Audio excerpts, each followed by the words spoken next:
Hey there, welcome to Brad Arrows. Tonight, we've got hours of chilling horror stories combined with soothing rain sounds to help you relax and sleep. Before you drift off, leave a comment below and let us know where you're listening from and what time it is. If these stories give you chills, don't forget to like, share, and subscribe. Get cozy and let the fear take over. My Aunt Lillian was an eccentric woman. She was a gentle and caring person for most of her life. However, she was also a sensitive soul and not much of a people person. Lillian never got married or had children. She lived alone her whole life and worked a monotonous job at the county assessor's office. Yes, Aunt Lillian was definitely an introvert and may have been on the spectrum, but she kept to herself and indulged in her unusual hobbies, some of which became obsessions. I guess that's why she bought the model railroad. For those of you unfamiliar with the concept, a model or miniature railroad is an attraction closely associated with American railroad towns. Although there are few left in existence in the 21st century, some date back to the 19th century, but their popularity peaked from the 1930s to 1950s.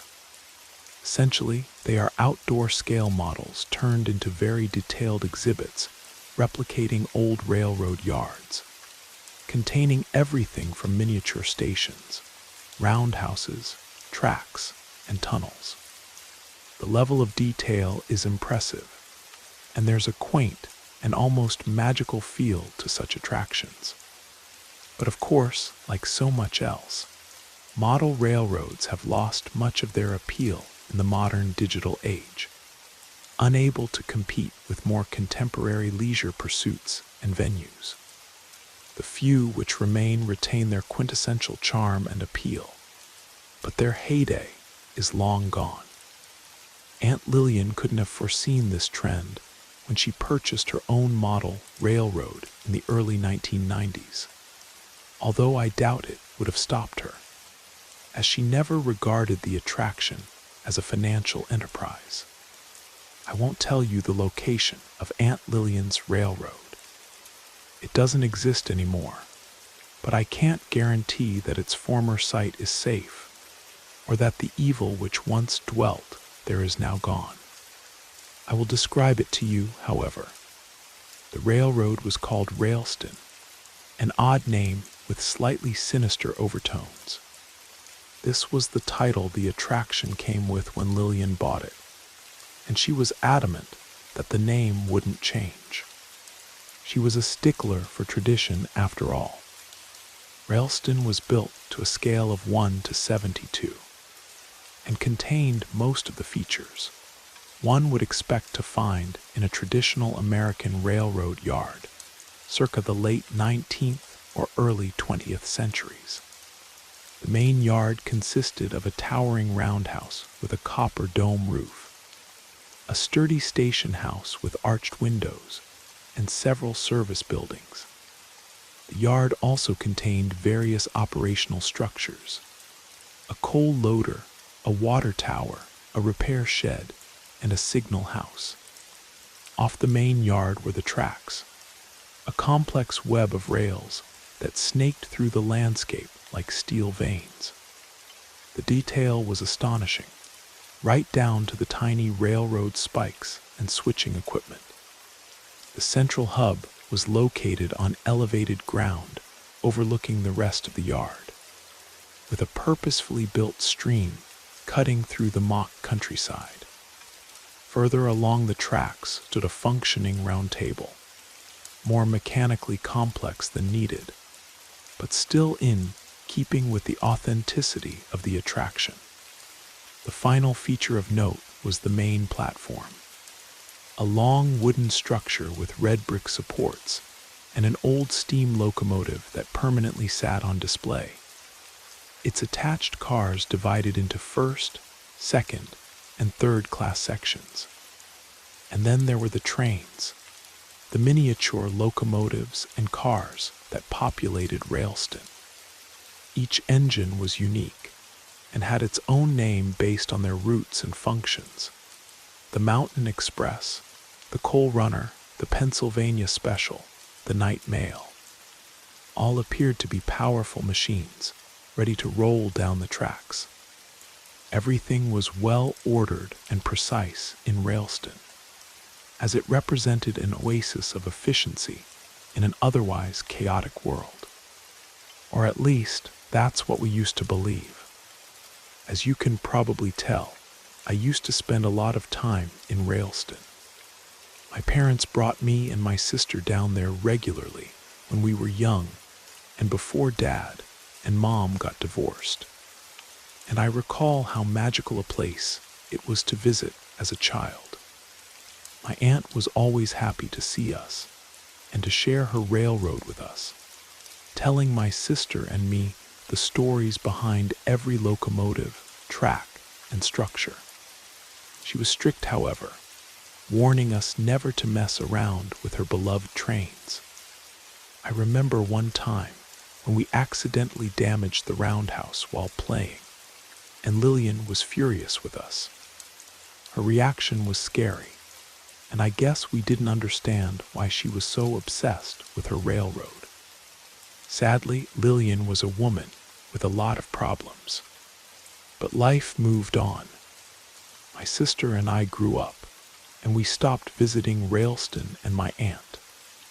I feel bad about it now, but I was a rebellious teenager, and the last place I wanted to hang out was a boring old model railroad. Sadly, Aunt Lillian's mental state only deteriorated in the years that followed.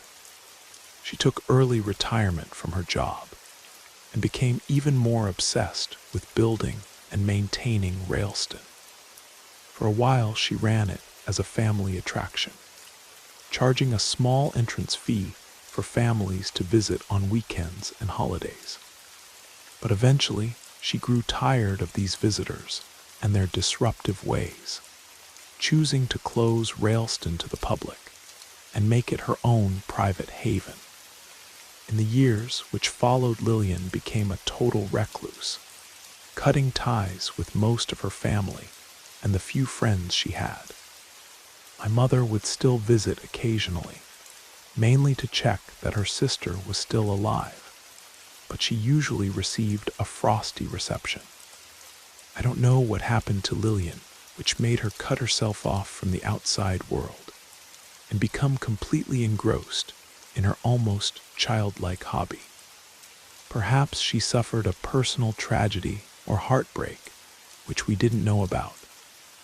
Or maybe she just couldn't cope with the stresses and pressures of the world. In any case, I'm afraid her life was destined to end tragically. So let me tell you about the summer of 2001. My mother hadn't seen her sister in about 2 weeks. She phoned regularly enough, but my aunt rarely answered or called back. She went down to her cottage one day and couldn't get an answer when she rang the bell, or even when she knocked on the door repeatedly and loudly. Concerned, she used her spare key to enter Lillian's home, but discovered she wasn't there. Alarm bells started ringing at this point, as Lillian rarely, if ever, went out. But Mom didn't panic just yet. She did start to really worry when she drove to the Railston site and found Lillian's workshop empty and no sign of her at the railroad. Not only that, but the site was a mess, with miniature engines derailed and cars scattered all over the gravel and concrete. Mom knew how much Railston meant to her sister, and she could only imagine the impact this act of wanton destruction would have on her mental state. At this point, she did panic and phoned the police, but they weren't able to file a missing persons report until 72 hours later. This deadline came and went, and the report was processed, but no information was forthcoming. Mom phoned the police daily until they stopped returning her calls. And then she started her own search, getting stories published in the local press, posting missing signs all over Pennsylvania, and starting a website requesting information. She worked so hard for so long, but never got any solid leads. It was heartbreaking for us to see, as the fruitless search consumed my mother. She always felt responsible for her sister's disappearance, feeling that she should have looked after her better. We told her constantly that she wasn't to blame, that she was a grown woman who'd made her own decisions, but it was no good. Our mother kept the faith for years, still believing that Lillian would turn up one day. I didn't share her belief, however. My aunt was always disturbed, and I feared she had gone to some quiet spot to end her life. Perhaps her body had been swept away by the creek that ran through the property, and that's why she was never found. I think the whole family shared my theory, but we never spoke about it, and we never told Mom what we thought. It would have broken her heart. In any case, the search went from cold to freezing, and after 7 long years my aunt was declared legally dead. This sad milestone broke my mother. She went on with her life, being there for her family, children and grandchildren, but a big part of her died along with her sister, and she never really recovered from the tragedy. I think it surprised us all when we discovered that Lillian had written a will, and she'd left all her possessions and assets to my sister and me, including her beloved model railroad.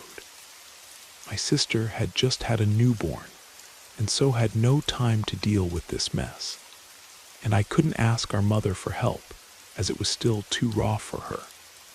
So I took on the task of dealing with my late aunt's estate. The plan was to sell up and split the money. There really wasn't any other practical option. Lillian's cottage was in a bit of a state after all those years, but I knew some renovation work would fix it up nicely. And with the housing market the way it was, we could sell for a good price. Railston was a different kettle of fish, however. There was little to no prospect of selling it as a going concern. The market for model railroads in the modern world is almost non-existent for the reasons previously explained. And besides, the site was a mess. My best bet was to sell the land off for development, but first I needed to get the site appraised and valued, with due consideration given to zoning and other issues. I made my initial visit to get the lay of the land. I'll admit to feeling trepidation on the drive down to the Railston site, as all the old memories came flooding back. We'd had good times there during our childhood, but I kept recalling how Aunt Lillian had raged with us when we accidentally damaged the roundhouse, and the terrible sadness my mom carried with her after her disappearance. Unfortunately, my mood only darkened when I reached the site. The glory days of Railston were clearly long gone. The once immaculately maintained tracks, engines and structures were now an awful mess. Everything was derailed to hell or worn down by years of exposure to the elements. The yard was fenced off, but the vandals had got in anyway, tagging the site with graffiti and adding to the destruction. I'll admit to having tears in my eyes as I surveyed the damage. It was tragic to see this once idyllic place reduced to such a terrible state. But there was something else too. I've never been much of a believer in the spiritual world, but something struck me as I walked through the ruined model railroad. I experienced a nearly crippling depression, a terrible sadness which went well beyond what I should be feeling. It was as if this once magical place had assumed a dark aura, one of tragedy and death, which threatened to consume anyone who walked these grounds. I should have listened to my instincts, but of course I didn't. Instead, I told myself that my emotions had gotten the better of me, and I needed to pull myself together. I had a job to do, however unpleasant it may be, and so I got to work with clearing the site. This is where my story takes a bizarre and dark twist. What I intend to do now is to transcribe the contents of my late aunt's diary, which I discovered during my clearance work. Most of its content is irrelevant, sadly giving little insight into Lillian's state of mind. That was until I got to the final few days before her disappearance. The diary entries answered some of my questions, but raised many more. This will become self-evident as my story progresses. You may also be wondering how the diary went undiscovered all those long years, while the police and my mother were on the case. Well, that's a question which is hard to answer, and so all I can say is please read on. So let us begin with my Aunt Lillian's entry for the 9th, July 2001. Today the weather was quite good. It started off cloudy, but the sun came out in the afternoon. This makes a pleasant change after all the rain over the previous few days. Thank goodness, as I have much work to do. I spent the morning in my workshop, finishing off my new locomotives whilst touching up the paint on some of my existing engines. The coal tender's black finish needed retouched, and I'm excited about introducing the new baggage car to Railston. As always, I need to work with painstaking accuracy on my little trains to get them just right. Attention to detail is everything in this line of work. In the afternoon, I took advantage of the sunshine to do some work in the yard, polishing the dome of the roundhouse and replacing 3 of the signal lights along the main line. Much to my annoyance, I saw that the stray coyote had invaded my railroad once again. I didn't see the mangy beast, but found evidence of its intrusion, with scratch marks on the station walls and several train cars knocked off their tracks, scattered on the ground with blatant disrespect. This will have to stop. I've phoned the county to complain, asking that animal control captures the stray, but I doubt they'll do anything about it. I may need to take action myself. My sister called this evening. I didn't answer, but she left a message on the machine. This only added to my annoyance. I know she means well, but I wish she'd just leave me alone to get on with my work. Well, tomorrow is another day. 10 July 2001, I am beyond furious. It has taken me all day to regain some level of composure, so I can write down my experience and attempt to work through my anger. The day started like any other. I got up and traveled to Railston to start work. What I discovered was an atrocity. Someone, or probably multiple persons, had broken in during the night and proceeded to wreak devastation in an act of pure barbarism. The bulk of the damage was confined to the main yard. Several of the locomotives were broken beyond repair. The Mountain Express, the Night Mail, and the Pennsylvania Special, all smashed to pieces. I don't know how anyone could be so cruel. There was some superficial damage to several buildings, but the vandals had taken out their anger on the roundhouse, breaking the turntable, crushing the roof, and stomping the structure into the ground. I will need to rebuild the whole roundhouse from scratch. I was so angry that tears were rolling down my cheeks, and I had to control my breathing before considering my next move. Once I calmed down somewhat, I phoned the police to report this act of wanton destruction. Sadly, this only added to my anger. They said they would process my report and send an officer out in due course, but I could tell they weren't taking it seriously. No doubt the vandalism was carried out by local teenage hoodlums. Children today are little better than animals, semi-feral, and without discipline from their parents or teachers.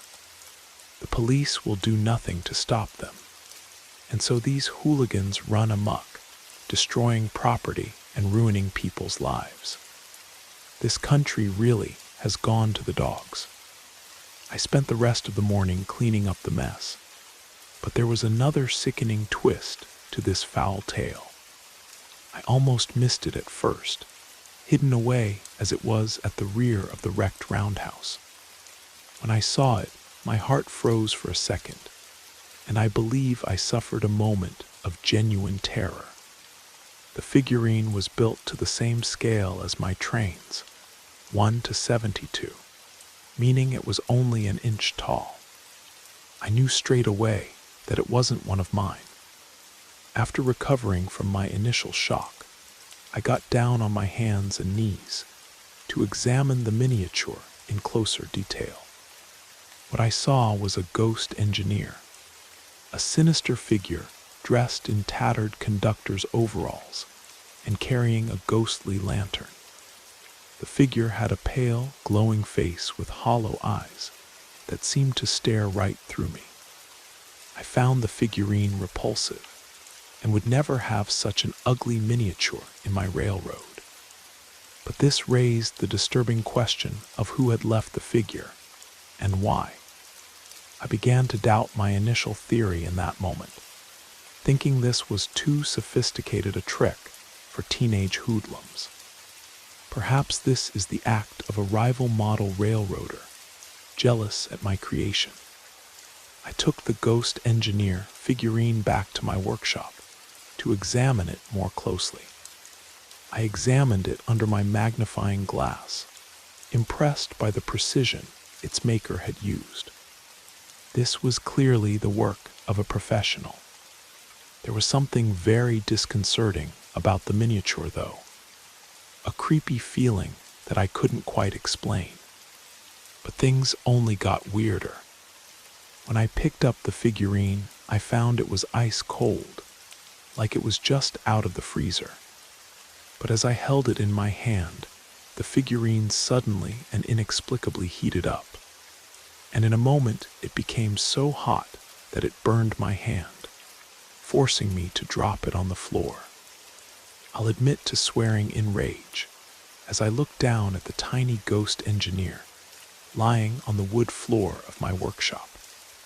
I couldn't understand what had just happened. Was this some sort of new technology? I'll gladly admit to being a Luddite, so I suppose it's possible. I should have kept the figure as evidence, but in my anger I acted in haste, using pliers to pick up the red-hot miniature and drop it into the furnace, watching with a grim satisfaction as it burnt to ashes. It's bedtime now, but I'm still angry and confused, so I doubt I'll get much sleep tonight. In any case, I will return to Railston first thing in the morning. I pray this ugly incident is a one-off, and I can put it behind me. 11 July 2001, the intruders returned during the night. It was naive for me to think they wouldn't. I'm angry, but also deeply unsettled. Let me try to explain what happened.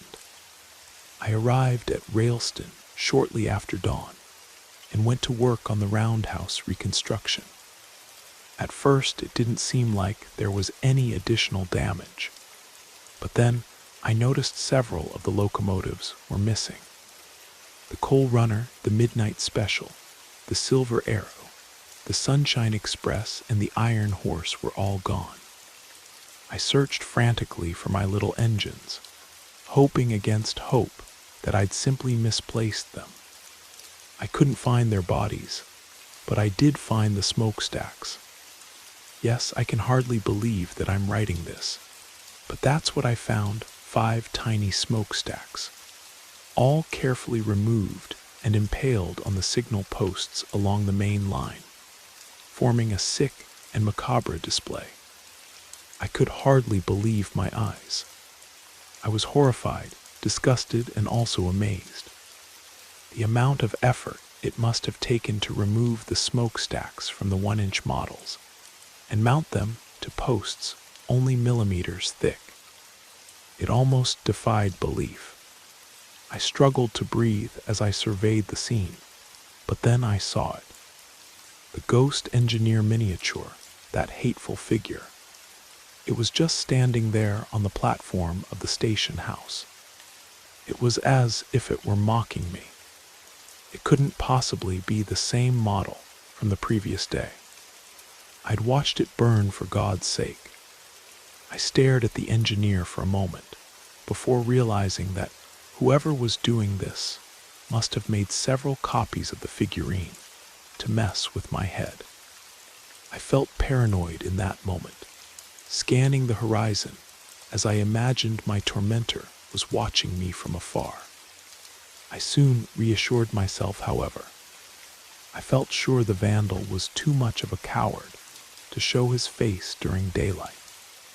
He would surely return under the cover of darkness, but next time I'd be waiting for him.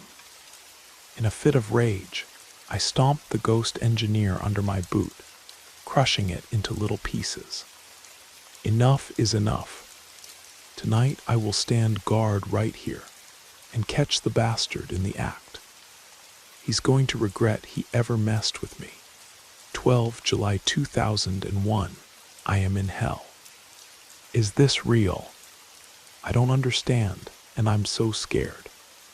I fell asleep at some point during the night, lying on the gravel beside my precious railroad. It wasn't my intention to do so, but I was so tired. When I awoke, I instantly realized something wasn't right. It seems like a nightmare, but somehow it's real. The gravel I'd slept upon was now as large as boulders. I stared at the stones in astonishment, and then at the dirt beneath my feet. In confusion, I staggered forwards, pushing my way through what used to be small pebbles, and hoping in vain that there was some kind of logical explanation. I saw a dandelion twice my size and almost had a heart attack, but this was only the start of it. As I trudged through the dirt, I saw the ground in front of me move as something huge emerged from beneath the surface. I stepped back, recoiling in horror as I watched a massive, armored beast burrow its way up to the surface and scuttle out from the hole it had created. It took me a moment to realize what I was seeing, as its brown, segmented form clicked out into the open. It was a beetle, but grown to an immense size. An impossible size, easily as long as I was tall, and with a body as thick as my arm. I stood there, paralyzed in fear, as I watched the beast mindlessly crawling towards me. But a moment later, a huge shadow appeared above my head, a massive form which dwarfed both me and the beetle. There was an almighty screech, a high-pitched din that almost deafened me. A second later, and the huge, feathered beast dove down, reaching out with its mighty talons. I watched on in terror as the creature rapidly impaled the beetle with its sharp talons before it secured it within a massive beak.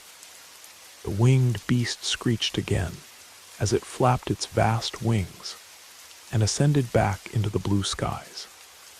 I looked up as my unlikely savior flew away, and was once again astonished to recognize the gray and brown feathers of the monster bird, which I realized was nothing more than a common mourning dove. I broke in that moment, still not understanding, but knowing I was in grave danger. I sprinted for so long, cutting my way through the giant gravel and the towering weeds. Eventually, I reached the edge of the gravel bed and found myself walking on smooth concrete. I stopped and looked ahead, and then I saw it Railston, my miniature railroad. Except it wasn't miniature anymore. The scale was 1-to-1. The roundhouse towered above me, and the wrecked station stood in front of me, and the trains were equal to my own height. My tired brain struggled to comprehend the terrifying implications, and the answer was as obvious as it was impossible. Railston hadn't magically grown to full size overnight, but instead I'd been shrunk. Inexplicably, I was now a mere inch tall, potential prey to insects and small birds, and with nothing but the clothes on my back and the diary I carried with me, which has also been shrunken to a proportionally small size. What's more, I was trapped in my own creation, a resident of my miniature railroad, and entirely cut off from the real world. I tried to control my panic as I slowly walked along the main line that I'd so carefully built and maintained over all these years. I was certainly frightened by this inexplicable development, but also exhilarated at seeing my beloved Railston in a way I'd never thought possible in my wildest dreams. But my boyish fascination didn't last, as soon I had a new threat to deal with. I heard a familiar sound, a foul yipping amplified 100-fold. When I looked up, I saw the beast, a leviathan to me in my reduced form. It was the tawny coyote, the stray which had caused me trouble over the last few weeks. I'd been able to see the canine off easily enough when I was a 5-foot-tall woman. But now, the small coyote was as big as a dragon in comparison to my puny size. It stood at the far end of the yard, its hungry yellow eyes glaring at me like I was nothing more than a tasty morsel. I gasped in horror as I saw the coyote lower its head, its ears pinned back and jaws opening wide before it charged. The monster bounded across the concrete yard, the ground shaking under its huge size and weight. I ran for my life, desperately seeking sanctuary as the predator rapidly closed the gap. I made it to the roundhouse just in the nick of time, sprinting in through the doorway and diving into cover. The coyote reached the door a second later, but thankfully it was far too big to get inside. It glared into the entryway with its predatory eyes, opening its maw to reveal huge and sharp teeth. And then it shoved its paw through the tiny doorway, reaching out with its deadly claws. I screamed, retreating back to the far wall, and as far away as possible from the clawing attack. Fortunately, I was just out of reach of the predator, and so remained relatively safe inside of the structure. The coyote continued its attempt to break in, but thankfully without success. I hoped it would give up and seek alternative prey, but instead the beast lay down on the concrete, glaring at the roundhouse as it patiently waited for me to come out. It's as if the coyote has a personal vendetta against me and won't give up until I'm in its belly. I remained trapped inside the roundhouse as I write this, without food, water, or any prospect of rescue. I'm alone and scared, and I don't know how I'll get out of this in one piece. 12 July 2001 evening. The coyote left shortly after dusk. Actually, it didn't so much leave as it fled. I heard a high-pitched yelp before the beast sped off at top speed, shaking the ground beneath its paws. I was relieved, but also concerned. What in hell had scared the canine away? Was it another coyote or a larger predator? I feared I might be in even greater danger than before. But then again, perhaps the coyote had been frightened off by a human being. Had my sister come looking for me? If so, maybe she could save me from this hellish predicament. I cowered in the roundhouse for several more hours before I felt brave enough to poke my head out of the door. To my relief, I saw it was all clear. The coyote was nowhere in sight, but nor was anyone else. Feeling a bit bolder, I opted to explore the railroad under the dim light of the moon and the stars. This was not a wise decision. As I cautiously walked down the main line, past the model yards and signal towers, I had the unsettling feeling that I was being watched. My throat was dry, as I hadn't had anything to drink in the best part of 24 hours. And so I proceeded to the stream, cupping water in my hands and slurping it up greedily. For a moment I felt better, but then I raised my head and I saw it. The ghost engineer figurine, standing just beside the water tower, glaring down upon me from atop its platform. This was its third appearance, except now it was no longer a tiny model I could crush underneath my foot. The engineer was now as tall as I was. I felt sure that this thing, whatever it was, surely it was responsible for my grim predicament, using some form of dark magic to reduce me to this tiny stature. I can't explain why, but in that moment, a cold terror pulsated through me as I believed I was in mortal danger. Turning on my heels, I fled for my life, sprinting back to the roundhouse and sealing myself inside. I'm still here, cold, afraid, and hungry. I won't dare to leave my sanctuary again before dawn. I can only hope and pray that my prospects improve. 12/0 7/2000 and 1 don't know what time. My God, hell has come to my door. My own creations have turned against me. I write frantically as I don't have much time. I slept for a short spell, waking sometime in the early hours. When I went to the window, my heart froze as I witnessed my worst nightmare come to life. All my locomotives were there out on the tracks, the engines, the tenders, and all the rolling stock. Even the 5 previously taken, minus their smokestacks. They all stood there with menacing intent, forming a line of steel beasts facing the roundhouse. The once proud locomotives looked different than before. The brass fittings now tarnished black, and their headlights glowed with an unnatural crimson light. At their head was my nemesis, the dreaded ghost engineer, his lantern swinging back and forth as he signaled from atop the lead engine. And then it started. The engineer raised his lantern high, the ghostly light flickering with malevolent energy. This was the signal. To my shock and horror, the trains all suddenly came to life, slowly rolling forward with mechanical screeches and groans. I had no doubt that they meant to do me harm. I cower inside as I scribble this note, which will surely be my final words. They are ramming the roundhouse, trying to break down the walls.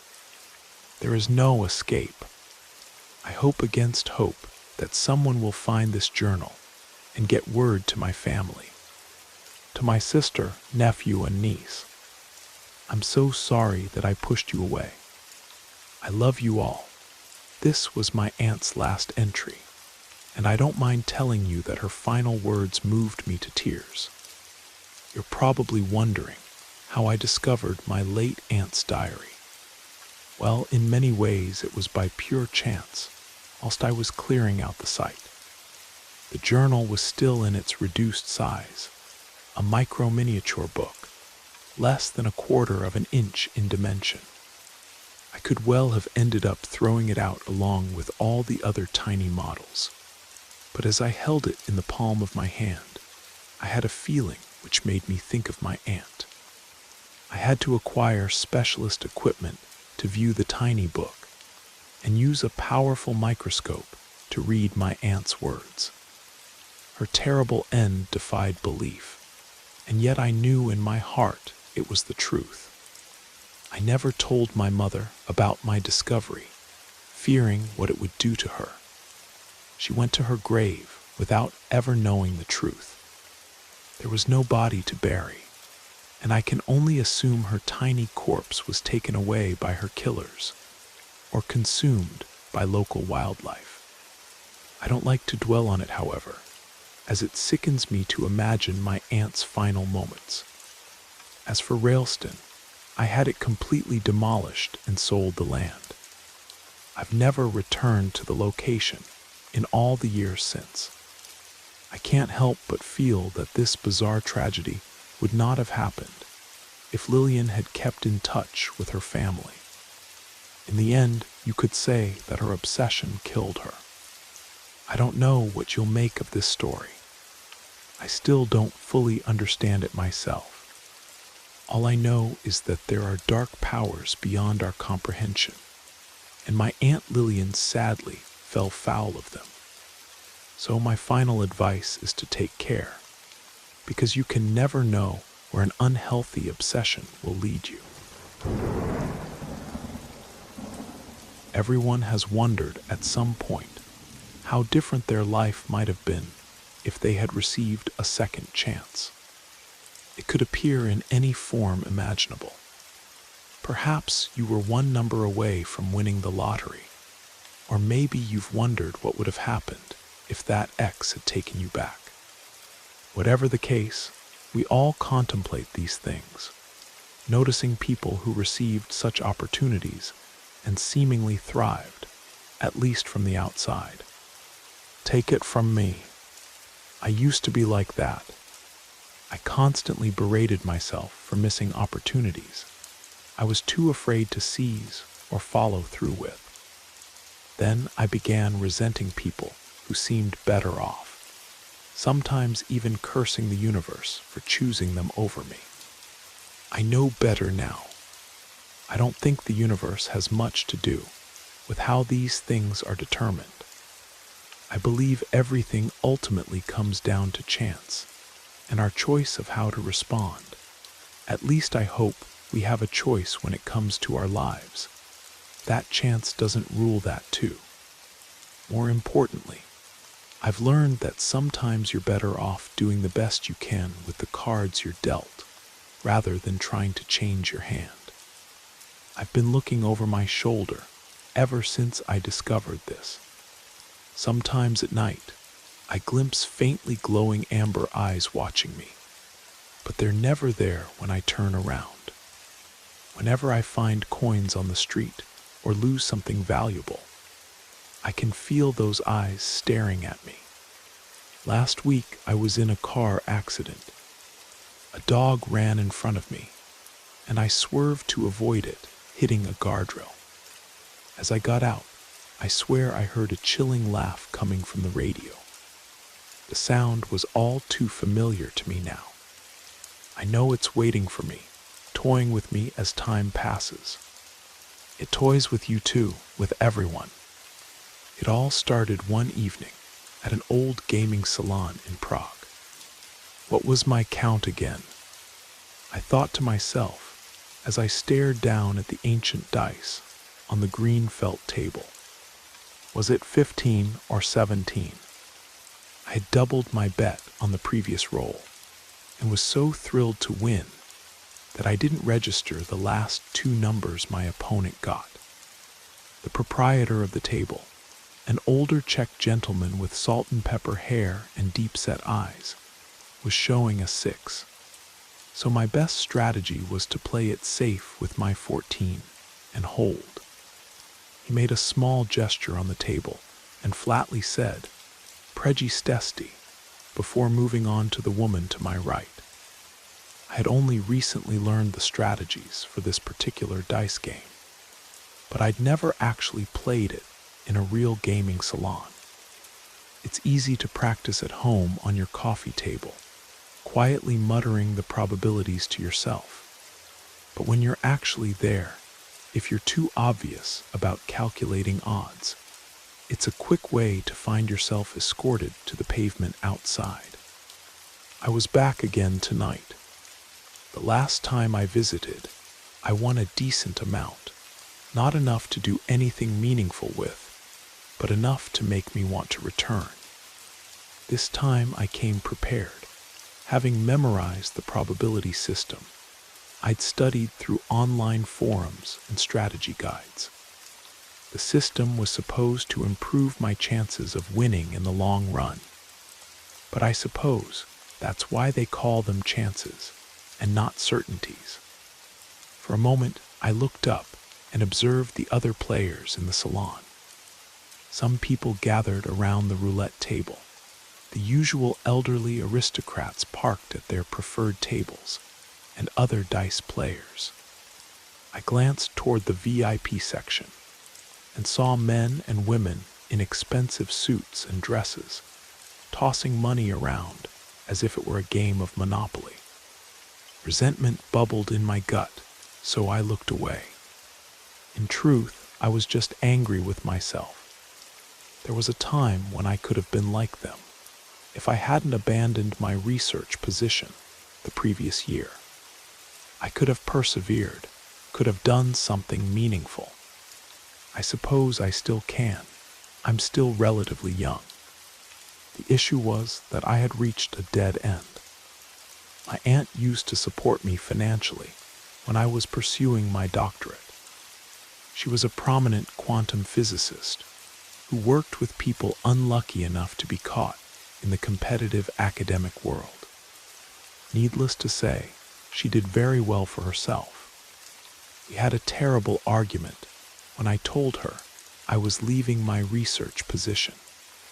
My brother had disappeared during an archaeological expedition when I was 13, so I couldn't turn to him. My aunt said I gave up too easily.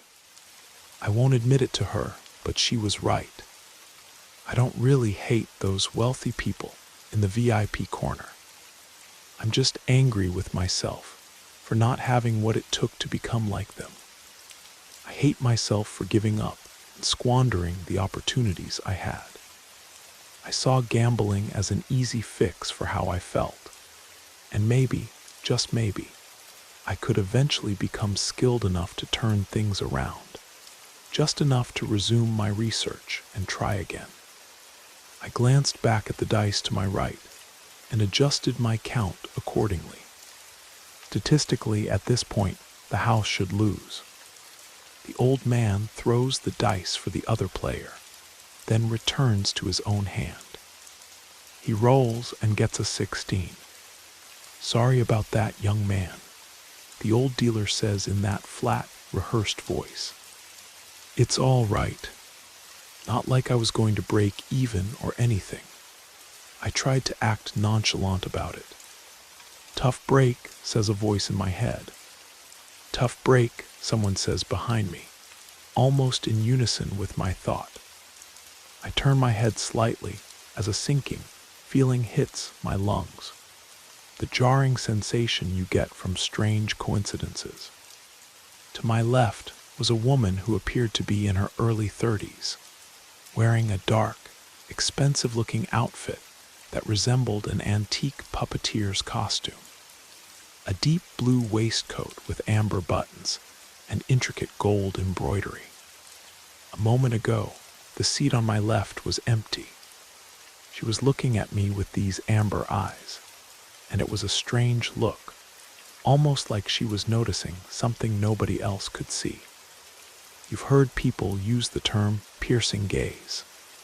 That doesn't begin to describe what I felt from her. Then she smiled at me slowly, revealing every white tooth at her own pace.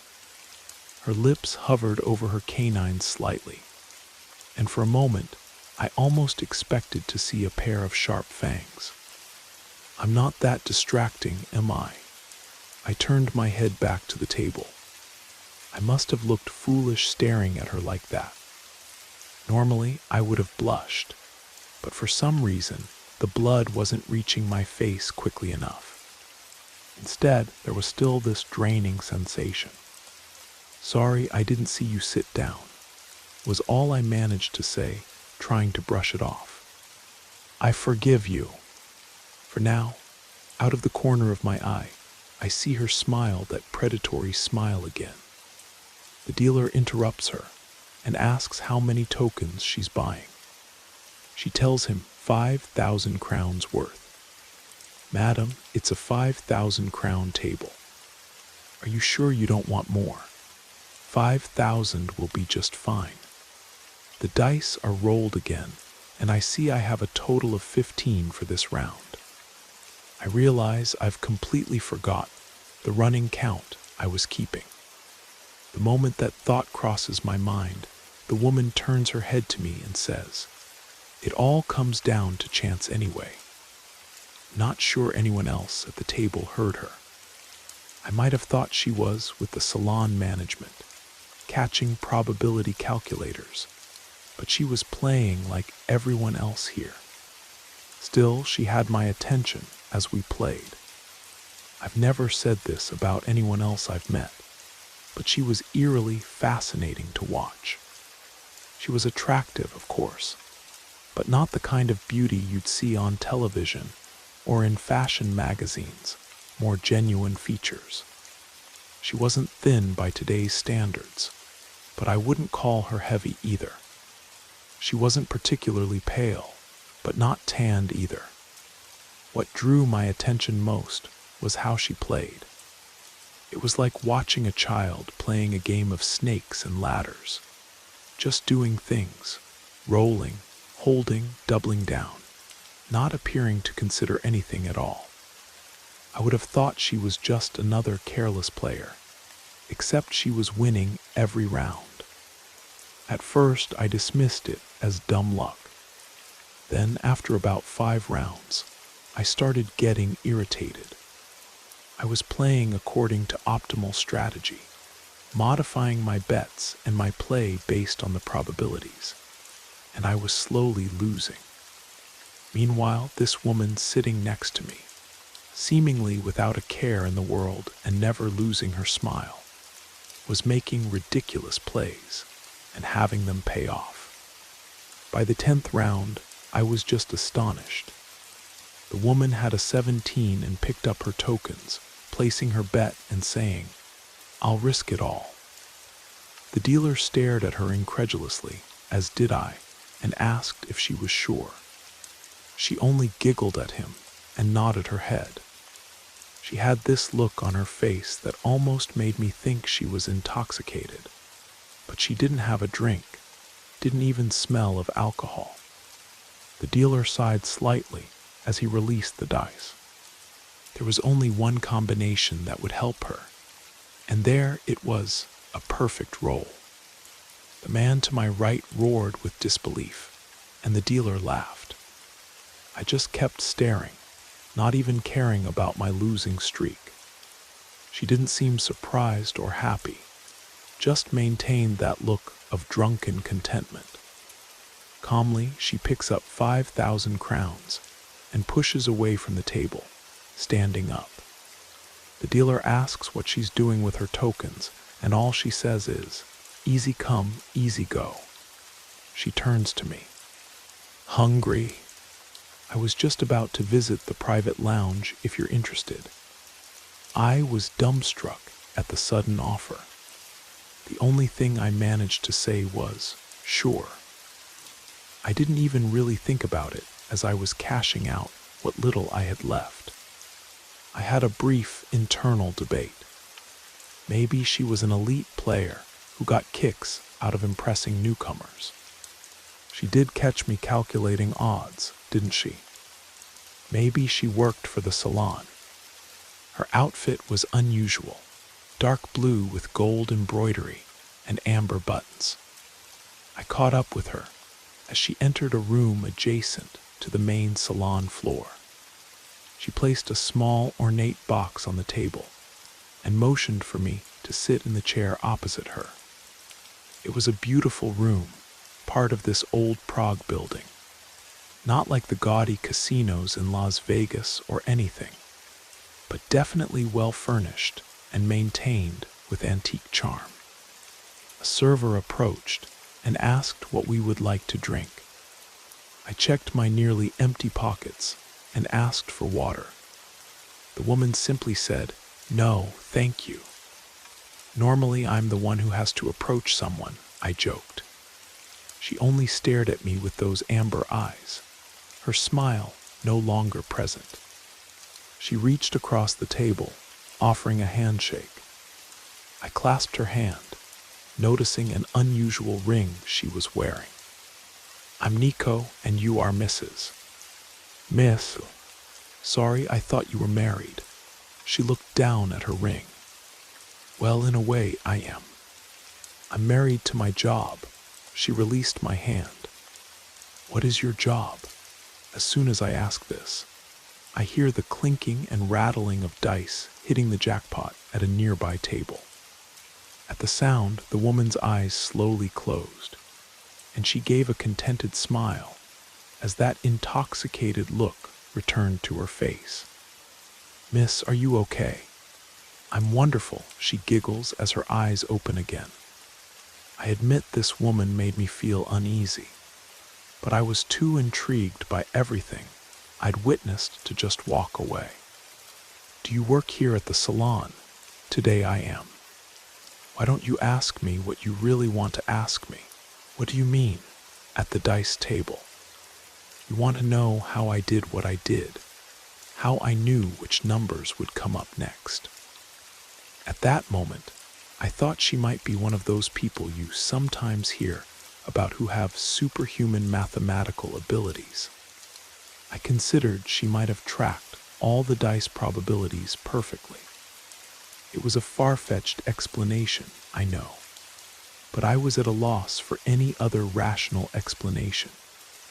"How did you do that?" "It was like you knew exactly what would come up next. It was luck. She must be toying with me." "So why did you win all that money if you weren't going to keep it?" "I didn't win anything. I just moved it around a bit, that's all. It was fun, moved it." "Do you keep everything you've ever received?" "Every crown you earn at your job, does it sit in a bank somewhere, or do you send it elsewhere?" "Well, everyone spends their money, but I don't see what that has to do with your casino tokens. So it's not really yours then." "Are you talking philosophically?" "I guess in that sense, nobody really owns anything." "Why do you say that?" "Well, ultimately, you can't really keep anything. And that is my job." She smiles that drunken, predatory smile again as she closes her eyes and tilts her head back. I'm still not understanding. Is something wrong? She ignores me, seemingly lost in something I can't quite grasp. Someone here just lost 30,000 crowns at the roulette table. As I hear her say this, I can hear aggravated shouting in the distance. She has to be playing me, I thought to myself. Whatever this woman was experiencing, she was really feeling it now. It was as if waves of euphoria were washing over her, as her body quivered slightly. Her giggling turned to laughter. I felt uncomfortable, like people were starting to stare at us. Her laughter died down as she tilted her head back toward her lap. She still had that smile on her face as she slowly brought her head back in my direction. Those amber eyes opened as her tongue came out and licked her lips. If this were any other woman, I might have thought she was flirting with me. This woman, however, made me feel like a mouse staring a cat in the face. A sudden instinct kicked in somewhere inside me to run. I wanted to be as far away from this woman as possible. I think the only thing that kept me from fleeing was the fact we were in a public place. I would look ridiculous running away from an attractive woman in front of everyone. I've always found it ironic that humankind sits at the top of the food chain due to our intellect. Yet, we're often too proud to heed those internal warning voices. So tell me, what is it that you would want if you could have anything? She came too suddenly and stared at me with that gaze. I didn't like it. I wanted to look away from her eyes, but I found that I couldn't. A strange feeling entered my throat and worked its way down into my chest. At once, I found myself talking without meaning to. I told her about how I abandoned my research position last year. I was working toward a doctorate in theoretical physics, like my aunt. I left because it became too difficult, and I simply gave up. I saw it as years of my life, spent on something that might never work out. My aunt was helping with the funding, and when I quit, she cut off financial support completely. I told her everything, every personal detail I wouldn't tell anyone. I told her how terrible I felt letting my aunt down, about how she tried to support me after my brother disappeared. I guess if I could have anything, it would be the opportunity to go back to my research with a breakthrough that would make a difference. So what you want is a second chance. You could say that, I admitted. My self-control returned, and I found I was breathing more heavily than normal. I didn't want to sit here with this woman anymore. I tried to tell her I had a movie date with my girlfriend and started to get up from the chair. What I heard next made me sit back down. You don't have a girlfriend, Mr. Karpenka. I never told her my last name. She was right, though. I didn't have a girlfriend. How did you? I'm going to make you an offer, Mr. Karpenka. I can give you that second chance you want. What do you mean? I hate to admit it, but I was curious. All you have to do is play your favorite dice game again, she says, reaching into her ornate box and pulling out a strange-looking set of dice.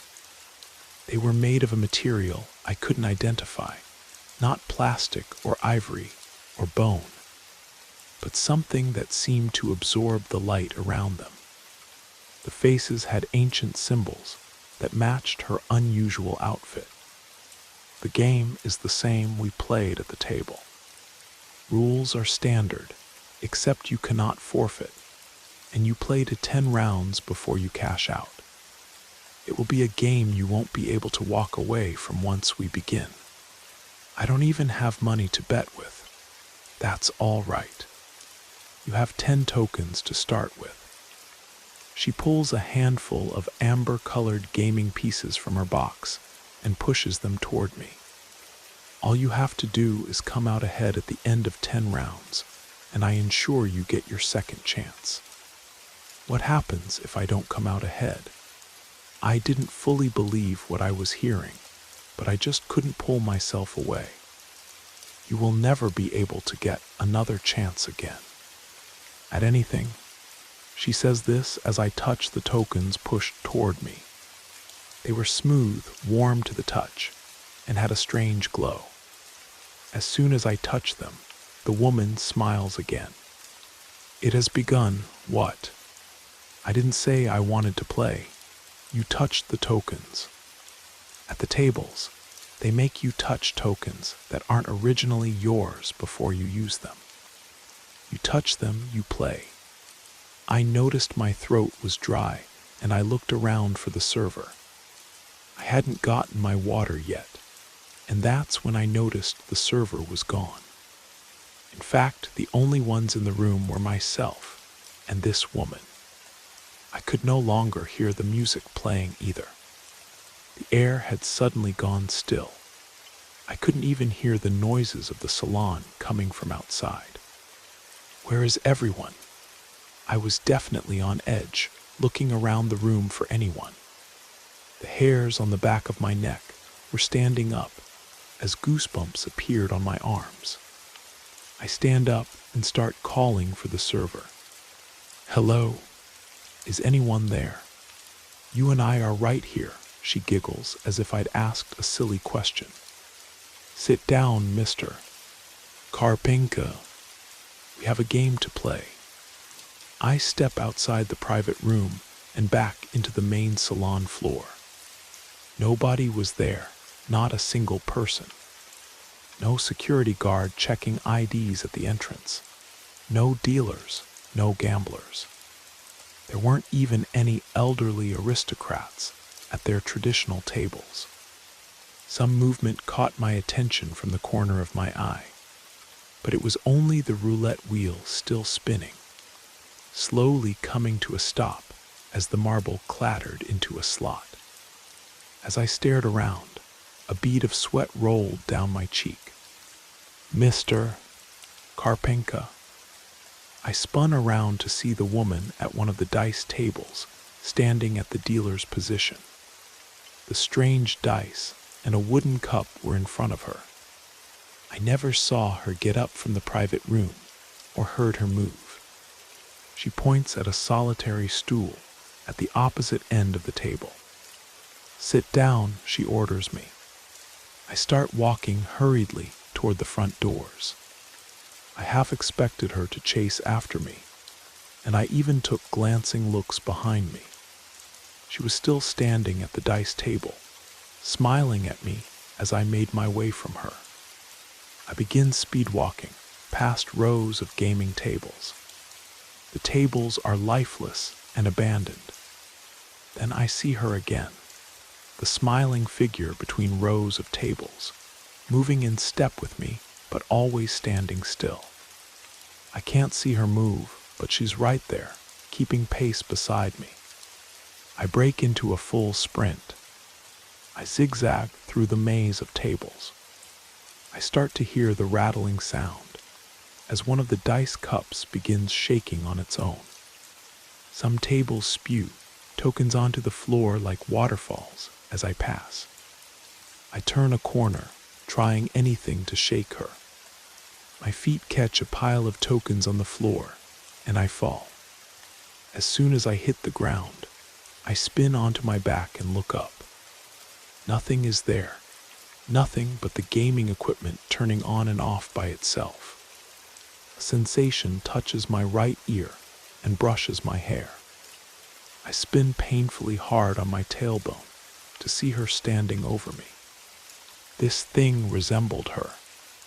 The outstretched hand was elongated, and her fingernails had taken on a sinister sharpness.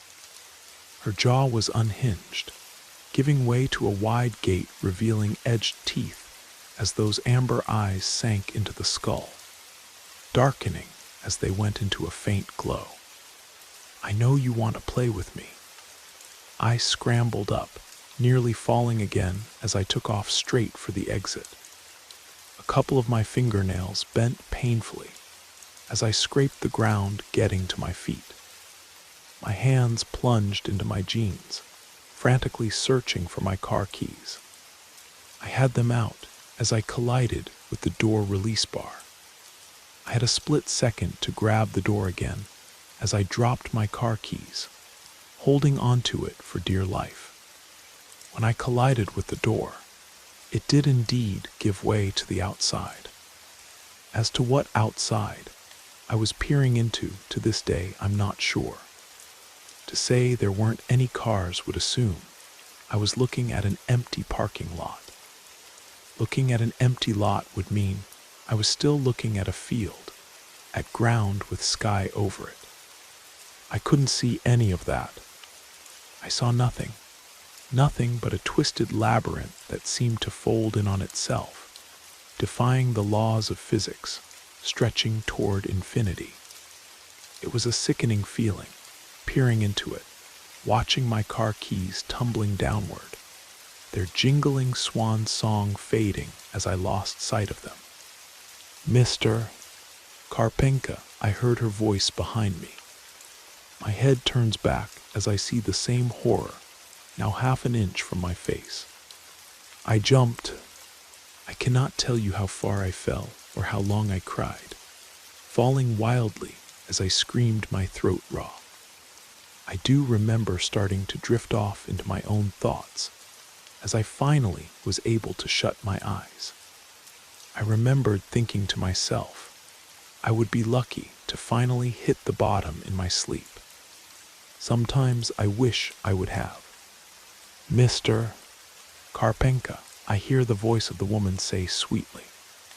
I open my eyes meekly, and the smiling figure of the woman is there behind a dice table.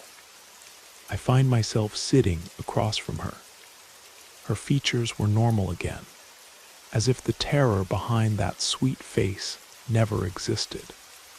It's time to play. When you wake up from a nightmare, there is a brief moment of lingering fear. You open your eyes and look around your bedroom. Everything seems to be in the same place as it always was. The blankets, sheets, and pillows comfort you as the terrible memory of whatever monstrous thing you were dreaming about fades away, until you may only recall one or two key things about the dream. After all of that, you get up and go about your day or try to fall back asleep and drift into better places. For me, this was not one of those times. A moment ago, I was falling into an infinite labyrinth of twisted reality, praying for an end to it, hoping that at least death could free me from whatever I had stumbled into. I bring my hands up and place them on the edge of the table, gripping the cushioning. They shook violently, and I squeezed hard to try to get them under control. The sick feeling in the pit of my stomach and labored breathing told her I was afraid. That's when I saw the fingers on my left hand were bleeding. I remembered scratching the floor, trying to run away from her. They still hurt, so I eased my grip on the table. I see I have your attention now, Mr. Karpenka. Place your bet, she said softly, taking the strange dice in hand with flawless grace. The woman began arranging them. Her movements were captivating. Such actions would normally be practiced, but it all just seemed to flow naturally to her. Every die seemed to know where it was going as it slid alongside the others, barely making more than a whisper of noise in the hall. The amber tokens had been set out in front of me. I placed my right hand over the stack and felt a warm sensation emanating from them. My hand shook less at the feeling. The warmth traveled up my arm and washed over me. The sickly feeling I had numbed a bit. What's going on? She tilts her head to one side and gives me a curious look, as if I had just asked something really obvious. We are playing dice. What does it look like? Didn't I already explain that? I could only stare at her blankly. The memory of her other form was still very fresh in my mind. The vivid image of the teeth, claws, the cracked skin, and those eyes, faint and glowing deep in her skull, was still clear to me. She could kill me if she wanted to. What was she waiting for? Like I've already said, this will be a standard game with a few rule modifications. You're not allowed to forfeit a round, as you've already seen. You can't walk away from the table. We play to 10 rounds, or until you're out of tokens. And lastly, all you need to do is come out ahead at the end of those 10 rounds to win.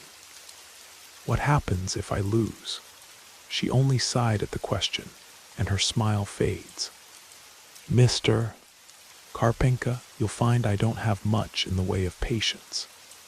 Her skin began to gray again, her eyes slowly retreating into her skull. I will make you a deal. For every round you play, I will answer one question if it makes you feel better. I might have thought about running again, but I didn't know where I would go. For all I knew, the entire building was floating in an endless labyrinth. The only option I had was to play. I picked up one of the amber tokens from the stack. It was heavy, far heavier than a simple token should be. I set it down on the bedding area, indicated by the circle in the tablecloth. It plops down as I let it go, hitting the table with an ominous thud that echoes through the empty halls, the sound reverberating in my chest. "Roll," she says with a cold tone, while offering me the strange dice. I didn't want to touch them, fearing some horrible thing would begin happening. The hesitation I felt was noticed. Do you really want to leave it to chance? Or is this where you want to have a say in what happens to you? It sounded like a challenge being issued. I outstretched my hand timidly, taking the dice. Like my tokens, these were smooth. But unlike the tokens, the dice radiated a mixture of feelings. One moment, I felt the sensation of comfort, and I had a single hopeful thought that I might get out of this place and see my apartment again. As soon as I placed my other hand around them to shake, the sinking despair I was feeling returned with a reinforced sensation. I quickly shook and released them onto the table. The woman's smile returned to her face as her skin regained its color, and the eyes protruded to their original place. Gracefully, she announces the outcome. 2 dice were showing in front of me, their strange symbols unfamiliar, but somehow I knew they equaled 15. 2 dice she placed in front of herself, one revealed, one concealed. Her open die showed a value of 3. The dice were different than any I had seen or played with before. The symbols appeared to have a grainy texture to them, the colors vibrant and shifting slightly as if alive. Some had what looked like ancient hieroglyphs instead of regular pips to represent the value. When I realized we were playing with only one set of dice, I started to feel a bit better. It would be easy to keep track of the probabilities. Like a distant memory, the things I learned about strategy and the practice I had done came back from a faraway place in my brain. It was in my favor to hold this round and hope she would bust. I hold, I declare. She flips her concealed die to show a 7. She rolls another die and reveals a 5. I noticed her look of drunken contentment returning to her face, the same look she had playing next to me when I first saw her. Rolling another die, she calmly places it down to show another 3. I had held on 15. Her total gave her 18. With that same look on her face, never missing a beat, she easily picks up the amber token, held it between 2 of her fingers, and I watched as it began to vanish particle by particle into thin air until nothing was left of it. As I watched the token dissolve, my eyes widened and started to water. A shooting pain coursed through my heart, and I choked on something unseen. I coughed violently and came off my stool, held up by my right hand clinging to the table and my left holding onto my chest. A few moments like this, and the coughing fit died down, and I slowly rose to compose myself. One final cough expels a spurt of crimson onto the dice I had rolled. I continued staring at the blood I had stained them with as red seeped into them, and strangely vanished altogether, never tarnishing their pristine condition. What happens if you lose, Mr. Karpenko? You die? I look up to see her giggling at me, mocking me. I would have been angry at the mockery if I hadn't been so terrified. My gaze turns to my remaining 9 amber tokens. It became obvious to me that my life was now tied to those remaining tokens. If I was ever going to get out of here, I was going to have to win. I looked back at the dice, and what I saw made me take a step back. The ancient symbols had changed. They now showed what appeared to be figures in agony, trapped in some kind of eternal torment, their faces twisted in silent screams. "What are you?" I say after trying to swallow the remaining blood traces in my mouth. "One round, one question, mister."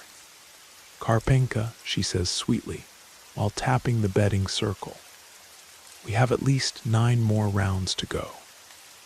She wipes the table of the dice previously rolled and collects them in a pile she places to her right. I regain my breath and pick up another of my tokens. It was a bit heavier this time than I remember, but only just. Were the tokens actually gaining weight? Or had I gotten weaker after losing the first one? The woman sees me looking at the token in my hand, and she gives me this look like she seems to know what I was thinking. "Thinking of changing the question you want to ask me?" I don't respond, but only put the token down in the betting ring in a defiant manner, the deep thud of it echoing once more through the building. She laughs at my facial expression. "Whatever helps you cope with this, mister." "Karpenka." The dice get arranged again with that same graceful style and drunken expression on her face. I almost smiled myself as I saw that my dice this round showed an 11. The woman's open die showed a 7. Not many high-value combinations had been rolled yet, so that told me I had a good chance of getting a favorable outcome. "I'll risk it," I tell her, as I move another token to the betting pile. As I placed it down with another deep thud, the muscles in my arm relaxed in relief. These tokens were definitely getting heavier. My decision seemed to excite her. She giggles at seeing the increased bet. At once she adds another die and places it next to my total, showing another 3. My heart skips a beat. She taps the table and says, "Good luck." It was either sympathy or mockery. I didn't care anymore. I only wanted to see her dice. It was the only thing that mattered anymore.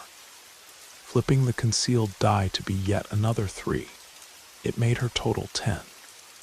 Almost knowing what the total would be, she rolls another die, not missing a beat. The next shape was a complex symbol I somehow knew equated to a 9. "Sorry, darling," the woman says, collecting the dice and adding them to the discard pile. Leaning down until her upper half is parallel to the table, she blows gently from her lips to the tokens on the betting ring. As the air billows over them, they disintegrate just as the last one had. The amber particles rise and rush past my face. I was in mid-breath as they flowed over me. Some of it flew into my throat, and again I choked. I clenched my throat and tried to cough. I couldn't get the air through my lungs to clear it. I could feel my face go red, and I shut my eyes in pain as I felt a blood vessel pop. I slammed down on the floor dizzy, and suddenly my throat clears. I gasp like the air itself was life. As soon as I feel decent enough, I try standing. My legs nearly buckle again and give way as I scrape my head on the edge of the table. Something wafts downward as I pull my head back away from the table. It was a tuft of hair, my hair. "What are you, MS?" I ask, trailing off because I still didn't know her name. "Ariel. You can call me Ariel," she says flatly as I tip my head up toward her. I am not entirely sure of myself. I just exist. I have for quite some time. I have a job to perform in this universe, and that job is to ensure the wheels of the machine you call life keep turning.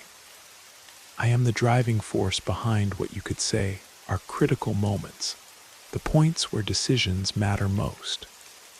I gave her a weak, puzzled look. There was no way to be sure I had just heard her correctly. Are you telling me you're God? She begins laughing hysterically at me. Oh my, no. I didn't create anything. I don't have a divine plan. I simply exist to manipulate moments, keep things happening, moving forward. I don't profess to really understand it myself. I am the discovery you missed in your research. I was the faulty equipment that sent the wrong readings to your aunt's team. The obscure text that your brother found in the cave before he disappeared. And I was the distraction that caused him to take the wrong turn in that labyrinth. There was a silence as she finished that sentence. I didn't want to believe what I was hearing. I didn't want to believe anything that was happening to me. You took him, I finally said in a hushed, choked voice. I did not exactly take him. It is more accurate to say that I facilitated his loss. Critical moments, decision points, crossroads. These things come into play every day. They come at everyone, constantly changing, seemingly without pattern. I am the puppeteer of choices. Your brother's choices just led him astray that day. I still remember the rush it gave me, the ecstasy of his disappearance, changing everything. Your life forever altered by a critical moment not chosen by you. I could only stare at her, my mind blank. I felt my sanity slipping as though this woman, this thing in front of me, was responsible for shaping all of history, of my life. Nico, I don't intend for anything specific to happen to anyone. I am simply compelled to be where I am at any given moment.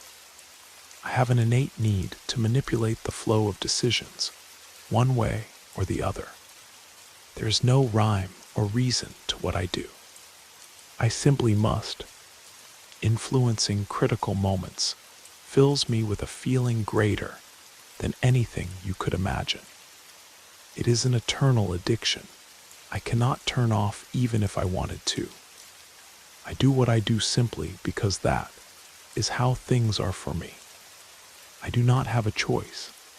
When she says this, I could almost swear I felt a note of sadness to it. Did she pity herself? It was a thought I couldn't begin to understand. Am I losing my mind?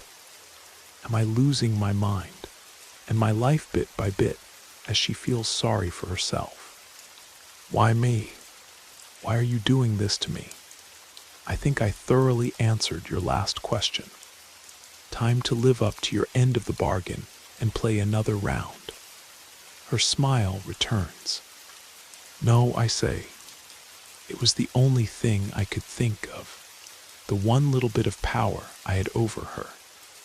She needed me to make a call, or she couldn't continue. If I die here, I wanted to know why. Look at you, pretending to be brave. I know for a fact this is not the kind of man you are, Mr. Karpenka. The Mr. Karpenka I know would rather let the universe decide what to do with him rather than take a stand. You don't know a damn thing about me. I raised my voice. She was right, though. I wasn't brave, but maybe I didn't care anymore. After everything I had seen, the fall, that monstrous form of hers, feeling my own life slip away piece by piece as I lost rounds in this twisted game of dice. You abandoned your research because it required more effort than you were willing to put forth. At your university graduation, you didn't attend because you couldn't face the fact that your project failed. The reason it failed was that you didn't want to risk asking for help from professors who intimidated you. In secondary school, you always got pushed to the back of the lunch line by bullies. You thought risking getting the smaller portion of dessert was worth not pushing back or telling a teacher. I know exactly who you are. Her voice became booming and terrible as she talked. I even heard the building's support beams move and crack as the lighting dimmed. Then I saw something as I hurriedly looked around the hall. An amber spot at the very top of the white marble-colored ceiling. Bits of the structure flying upward through the hole. Little by little, the spot grew bigger. The woman saw me staring at the unnerving sight. Only her laughter broke my gaze. I can't make you finish what we've started, but I can give you incentive. She smiled almost politely. I quickly pick up another token. I almost need both hands this time to move it. The blood is pounding in my ears so hard that I don't hear the thud this time. The dice go out once more. I see I have been given a 12. The woman's revealed die showed an 8. I stare at the numbers hard. I may not have been in the best state of mind, but I could swear I had already seen several of the same combinations played. I looked up at the woman, and she only nods at me, confirming what I was thinking. By now, I shouldn't have expected anything fair. For all I knew, these dice changed at a moment's notice every round we played. It meant most of my strategy was meaningless.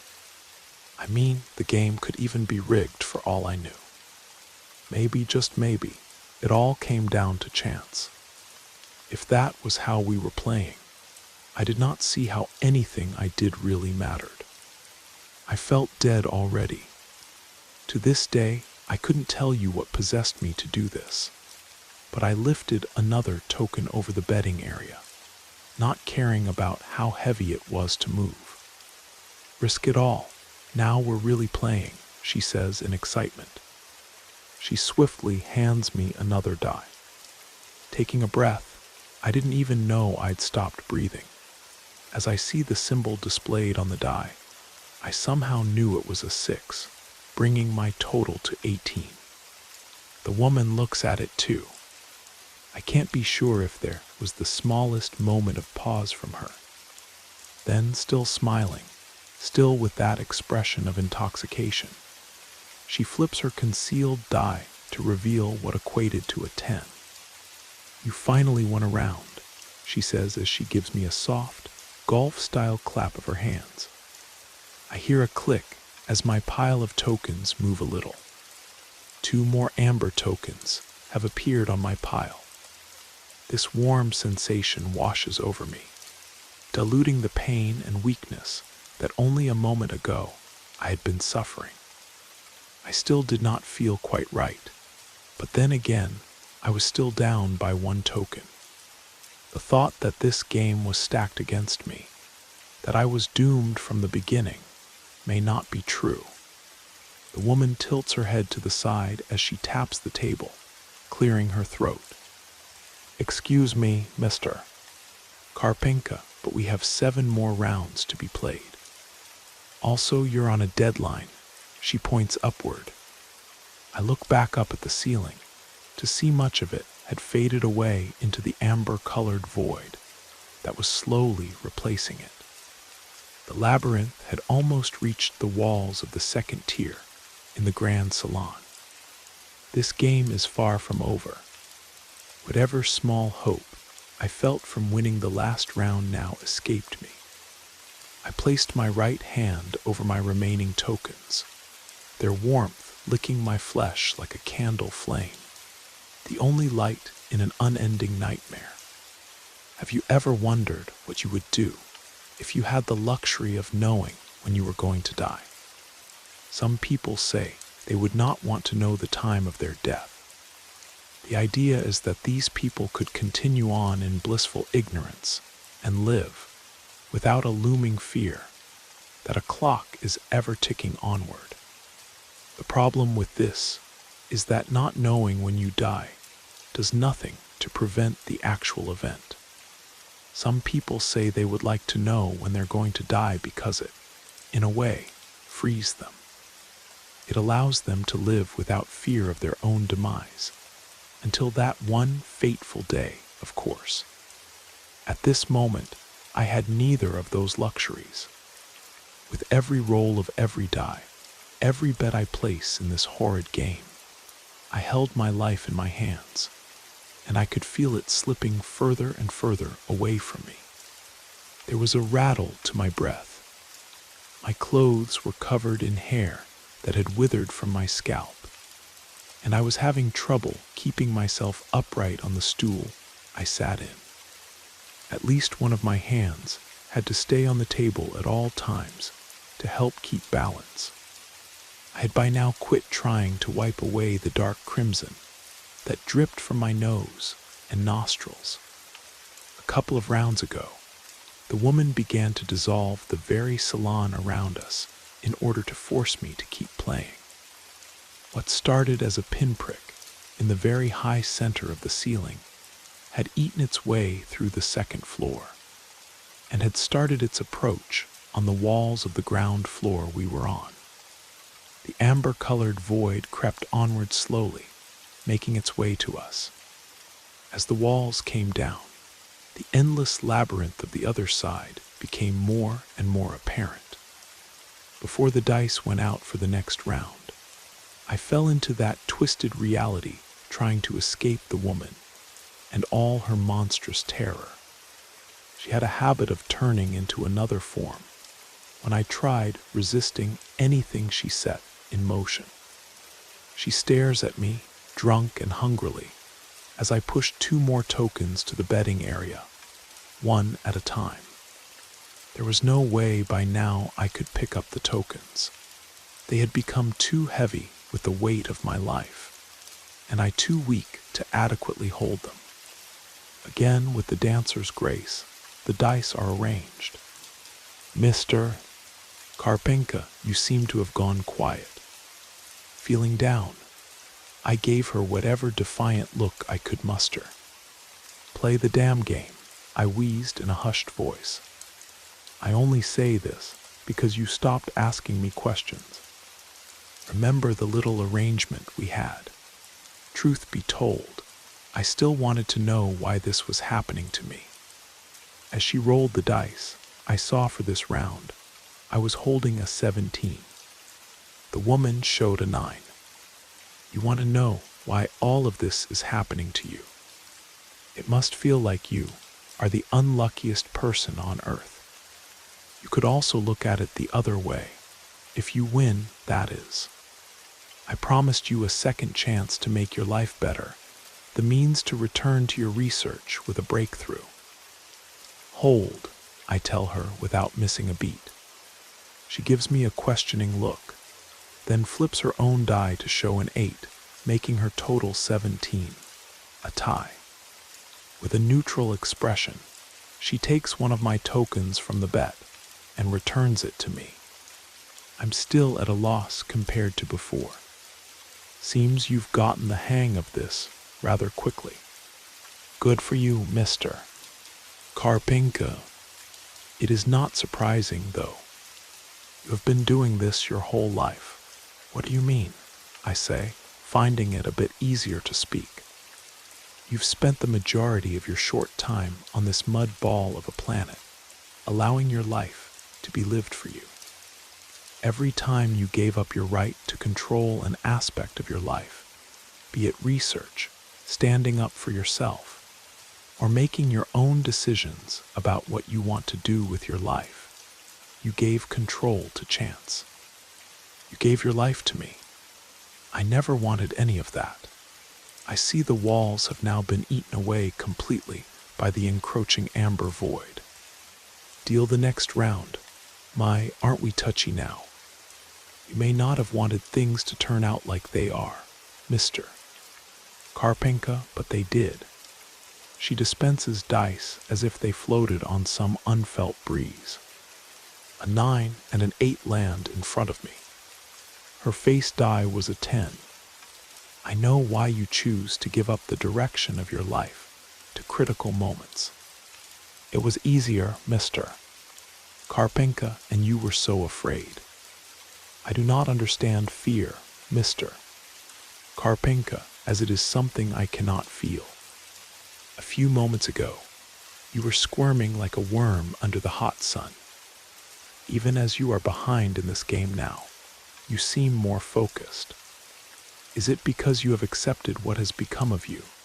Or do you finally understand the importance of choosing to actually be involved in your own life? Play the hand, and I will answer your question.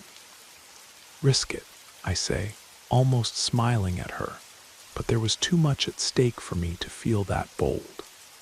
She throws me a die quickly and flatly. Absent of her graceful motion I had become accustomed to. It was a 10. I had lost with 27 against her 19. The tokens dissolve as my head begins to pound, and the red leak in my nose begins again. I had gotten too used to this by now to let it slow me down. I'm still afraid. I don't want to die. There isn't really a choice here for me anymore. I either die or I go on. Now it's more of an acceptance. It is the same acceptance you have had since your brother disappeared, that your life can be over in an instant. That was the day you lost the motivation to decide for yourself what to do with the time given to you. She then turned that familiar shade of gray as her voice came at me from all sides in her sunken amber eyes.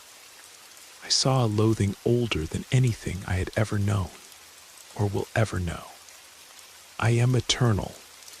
I will never die. And yet, the most important power in existence was given to such a pathetic creature as you and denied to me. The power to decide where to take your life. You threw that away as if it were meaningless. That, Mr. Karpenka, is why I am here. I offered you the choice to throw your life at chance again or walk away and make something of yourself on your own. You let me in. That is what your acceptance has given you. Only a small platform of the once large salon remained.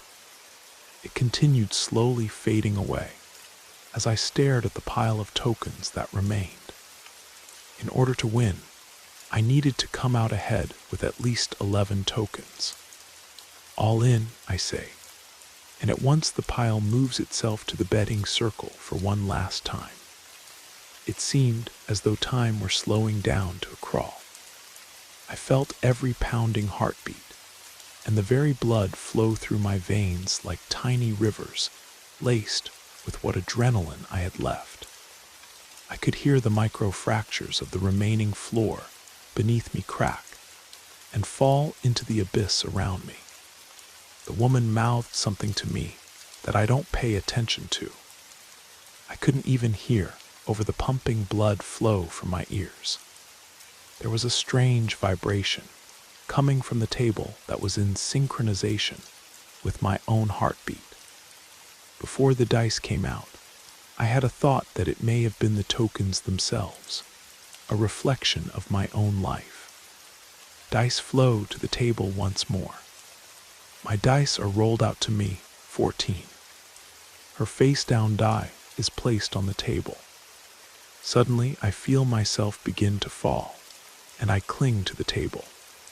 The floor around my stool had given way, and the amber void lay waiting beneath me, silent and patient. I think I scream as I just try to hang on, already weak from losing too many rounds before. I don't even hear myself shout. The pounding is too loud. A third die is rolled, an 8 for me. For one moment, I forget about the strain of keeping myself clung to a table that may have only moments itself before it, too, falls away. I stare at the number as if it's the most beautiful thing in the world, and at that moment, it was. 22 total. I look up at the woman, wanting to smile.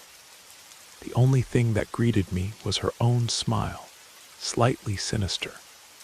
She was pointing down at her own dice. I looked over to see she had just placed her own face-up die, a 12. Even if I could hear her, I wouldn't need to be told what would happen if her down die was a 10 or higher.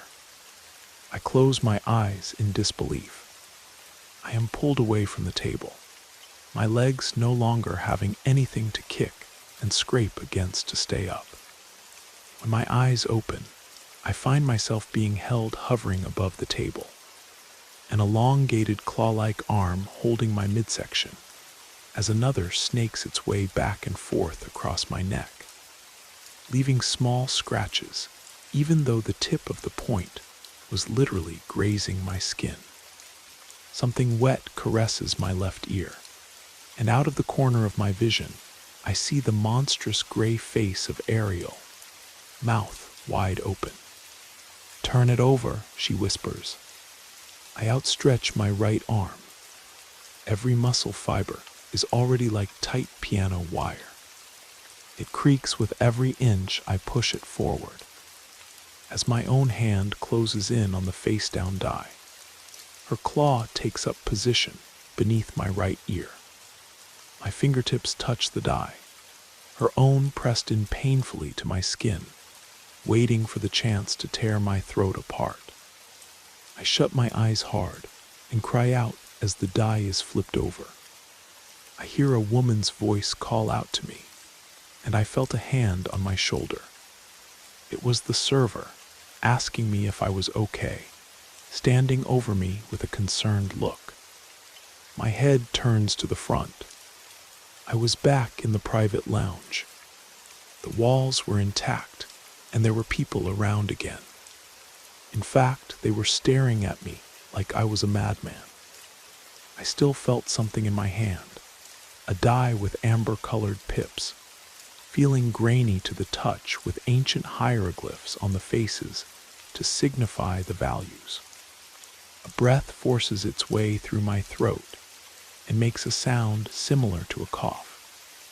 An ocean of relief welled up inside my core, and as it made its way to my head, the coughing increased with frequency and my eyes watered. It was like the memory of how to laugh had faded away and was slowly returning. The server took a couple of steps back and began quietly talking to another employee. I didn't care how I must have seemed to the other people. I lost myself in tears as the coughing reformed itself into more recognizable laughter, one breath at a time.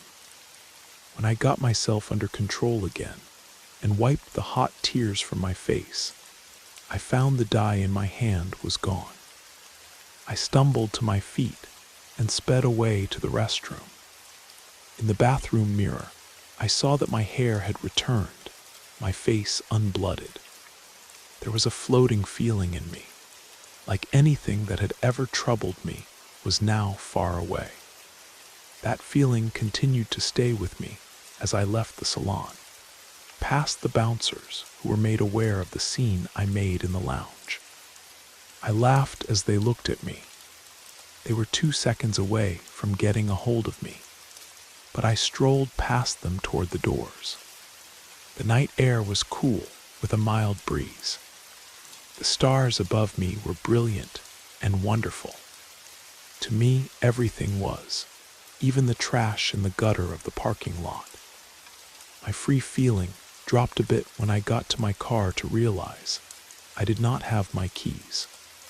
The vivid image of watching them tumble into the unknown returned to my mind. Things like losing my keys used to upset me, like it would anyone. It didn't seem all that important to me anymore. I took out my cell phone and called my roommate to bring me a spare set I kept at our apartment. He seemed annoyed at me when he showed up, but puzzled at how. I was just sitting by my car staring up at the night sky, still enjoying the air. I decided to surprise my aunt with a visit early the next morning to tell her how sorry I was, and that I planned to try to put myself through my research again to get it right this time. It was her day off, so I knew she would be at her home. I pulled in to see her car parked in the driveway. That floating feeling, that renewed sense of my own life, stayed with me even as I slept the night before and woke this morning. It stayed with me as I rang the doorbell and waited to see my aunt. I didn't even care she wasn't coming to the door. Soon enough, I tried calling her phone. No answer. I go inside anyway. "Aunt Vera, are you in the bathroom or something?" I call out. No answer.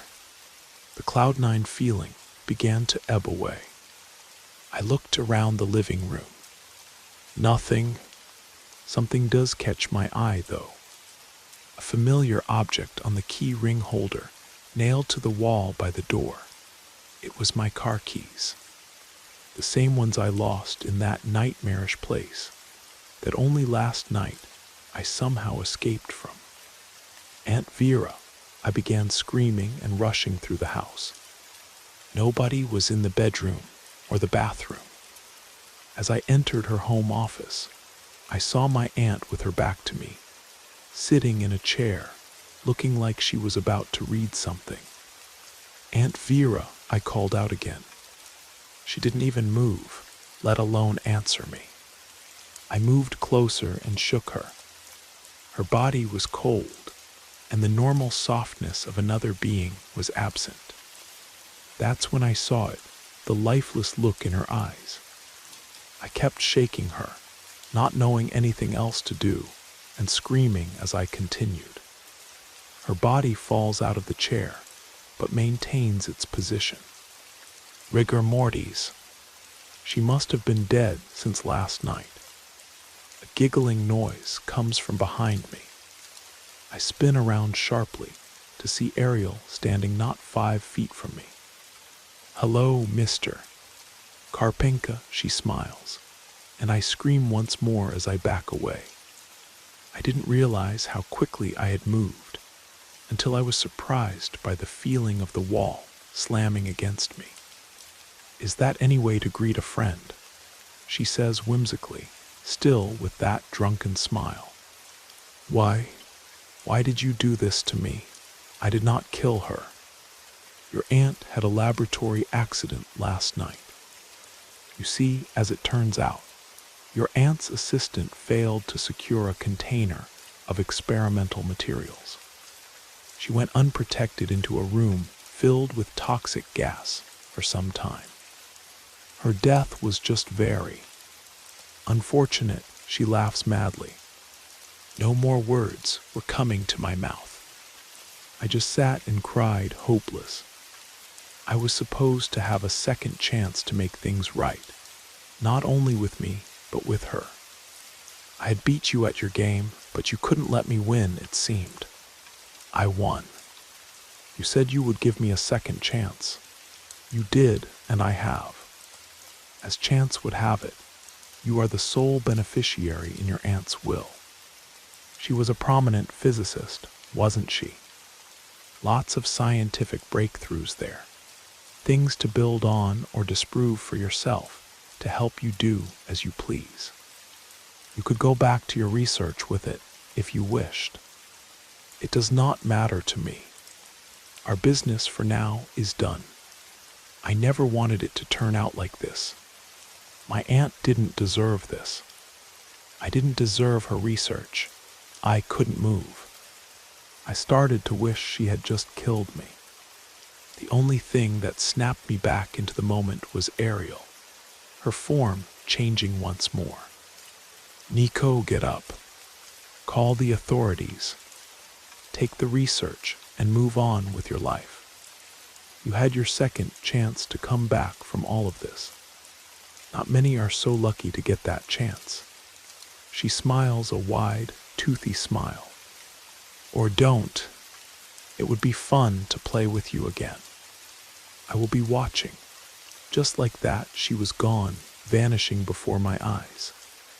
An hour had passed as I sat there on the hardwood floor of the office, gazing at my aunt's corpse. I spent that hour mulling it over in my head. In the end, I came to the conclusion that my aunt would want me to keep going on, to follow through with the new goals I had set for myself. I did call the authorities. I did take her research. I went back to my studies, but this time to focus on quantum entanglement, the connection between particles across space and time. The field felt right for me somehow, helping people understand reality, and just felt like something I needed to do, giving a second chance to our understanding of physics where I could. It was hard going sometimes, but it no longer bothered me. The memory stayed with me, the visions of my dead aunt, the memories of my brother, and the game that changed my life forever kept me going through the hard times. I got a position with a prestigious institute, even got married and had a child. My little boy is 5 years old now. I love hearing his voice greet me when I get home. Life isn't all good, though. I don't think it ever is completely for anyone. I still feel Ariel sometimes watching me. I hear her laughter at odd occasions, like my car wreck a few weeks back. I heard her voice over the radio. Every time I meet someone with amber eyes, I can feel the back of my hair being gently brushed. She's never there when I turn around. I can keep going on with my life and say it's a good one, though, because I finally have a hold over it. I can roll with whatever critical moments and decisions want to throw at me. Never again will I give up my power to decide what I do with myself. A smile of my very own comes to my face as I turn the doorknob to my house after a day at the institute. I stop at the doorway and start taking off my shoes, expecting the sound of my son happily calling to me as I walk in. The first noise I do hear is the steady ticking coming from my living room. "Dad, I'm home," I call out. "Hi, Dad. Come and meet my new friend. We are playing a game." "Say hi to my dad," I hear my son say. "Hello, Mr. Karpenka," I freeze, not even finishing taking my second shoe off. My ability to think goes out the window as I rush to the living room. There she was, Ariel, in the expensive blue puppeteer's outfit. She was sitting at the table across from my son, smiling up at me like an old friend. "Dad, say hi to Miss Ariel," my son says as he makes a move on the chessboard between them. The ticking sound of the ornate timepiece echoes through the still room. Aunt Agatha had always been the dark secret of our family, a thorn in my father's side, and a constant reminder of how twisted and corrupted our ancestral roots truly were. Agatha Florence Wellington was my mother's older sister, a genetic anomaly, a recluse, and if the whispers surrounding her were true, a woman acquainted with the most hellish of ancient rituals. Her appearance alone was enough to make the bravest soul falter before her shuffling gait. Round-faced, thin-lipped, and possessing the most unsettling, amber-colored bulging eyes found in any human skull. Her appearance was nothing short of unnatural. She would stumble along the stone pathways of Ravenhill's village every Tuesday morning in her weekly journey to the local apothecary. This excursion caused her neighbors great distress, and passers-by would hurriedly cross the street in an effort to avoid exchanging even the simplest of pleasantries with the woman. I was particularly disturbed by my aunt's visage, as I unfortunately shared a few of her more unsightly traits myself. Thankfully, however, these were less pronounced and jarring than those found on my aunt's grim face. My mother, too, shared what was known in Raven Hills as the Wellington look. Although her deviant features, like mine, were softer and even less obvious than my own, she escaped lightly indeed, with wide amber eyes, her only obvious heritage of the tainted Wellington bloodline. Aunt Agatha lived alone, tucked away in a deteriorating cabin that lurked and leaned at odd angles at the back of the Whispering Hollow, a wild grove that bordered the cemetery at the north end of the village. It was a desolate stretch of haunted woodland, home only to the twisted oak trees, the climbing ivy, and my gloomy aunt. Many a strange tale was attached to the Whispering Hollow. Odd lights and eerie whispers were often heard from the depths of the woods on those days, leading up to the nights of summer solstice and winter equinox. It was not uncommon for local pets, and occasionally even children, to go missing and turn up dead on the mornings after those nights, when the frogs croaked loudly and the ravens cawed their warnings. I remember when I was very young, my mother issued me a stern warning to never enter the Whispering Hollow, despite my aunt living there, and I often wondered just what arcane secrets were being concealed underneath those ancient oaks. These warnings were universal among all Raven Hills children, and with good reason. Before I was born, a local child had been found dead in the woods, half buried in the black soil that had once been a meadow passing through the hollow. Little was done about the matter. It was assumed that the child had fallen into a sinkhole and suffocated. But every Raven Hills resident was quick to attribute a more sinister conclusion to the life of little Amelia Foster. Despite the macabre reputation, or perhaps because of it, the whole area was the hunting ground of young boys during the summer months, and sadly, and with great embarrassment, my aunt was seen as something of a local witch by my peers. As a result, she suffered relentless taunting at the hands of Raven Hills children. There was precious little else to do in the village during the school summer break, and the taunting of my aunt became something of a local sport. Boys would prove their courage by hurling rocks at the windows of the Whispering Hollow cabin where my aunt resided, or knocking on her door only to flee as the owl-eyed resident cautiously answered their call before slinking back into the darkness of her home.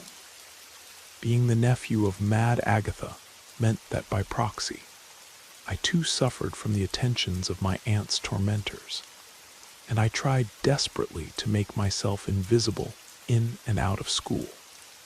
I succeeded in this endeavor to such a level that I had successfully alienated myself from everyone outside of my family in just a few short years. One year on Halloween, the onslaught of abuse directed towards my aunt reached such feverish heights that it culminated in a planned mass vandalism of her home. Only one boy in town possessed enough audacity to see this task to conclusion, however, Thomas Finch. It was Thomas alone who entered the Whispering Hollow on that dreadful night, chest puffed out, and a bag of spray paint held confidently in his hands. When the boy finally returned, many hours later, to the circle of children crowning the edge of that haunted woodland, waiting in anticipation for their champion, he was forever and irreversibly changed, transmuted, transformed, and left nothing but a shell of what was once a spirited child. He staggered out of the woodlands a dumb and silent specter.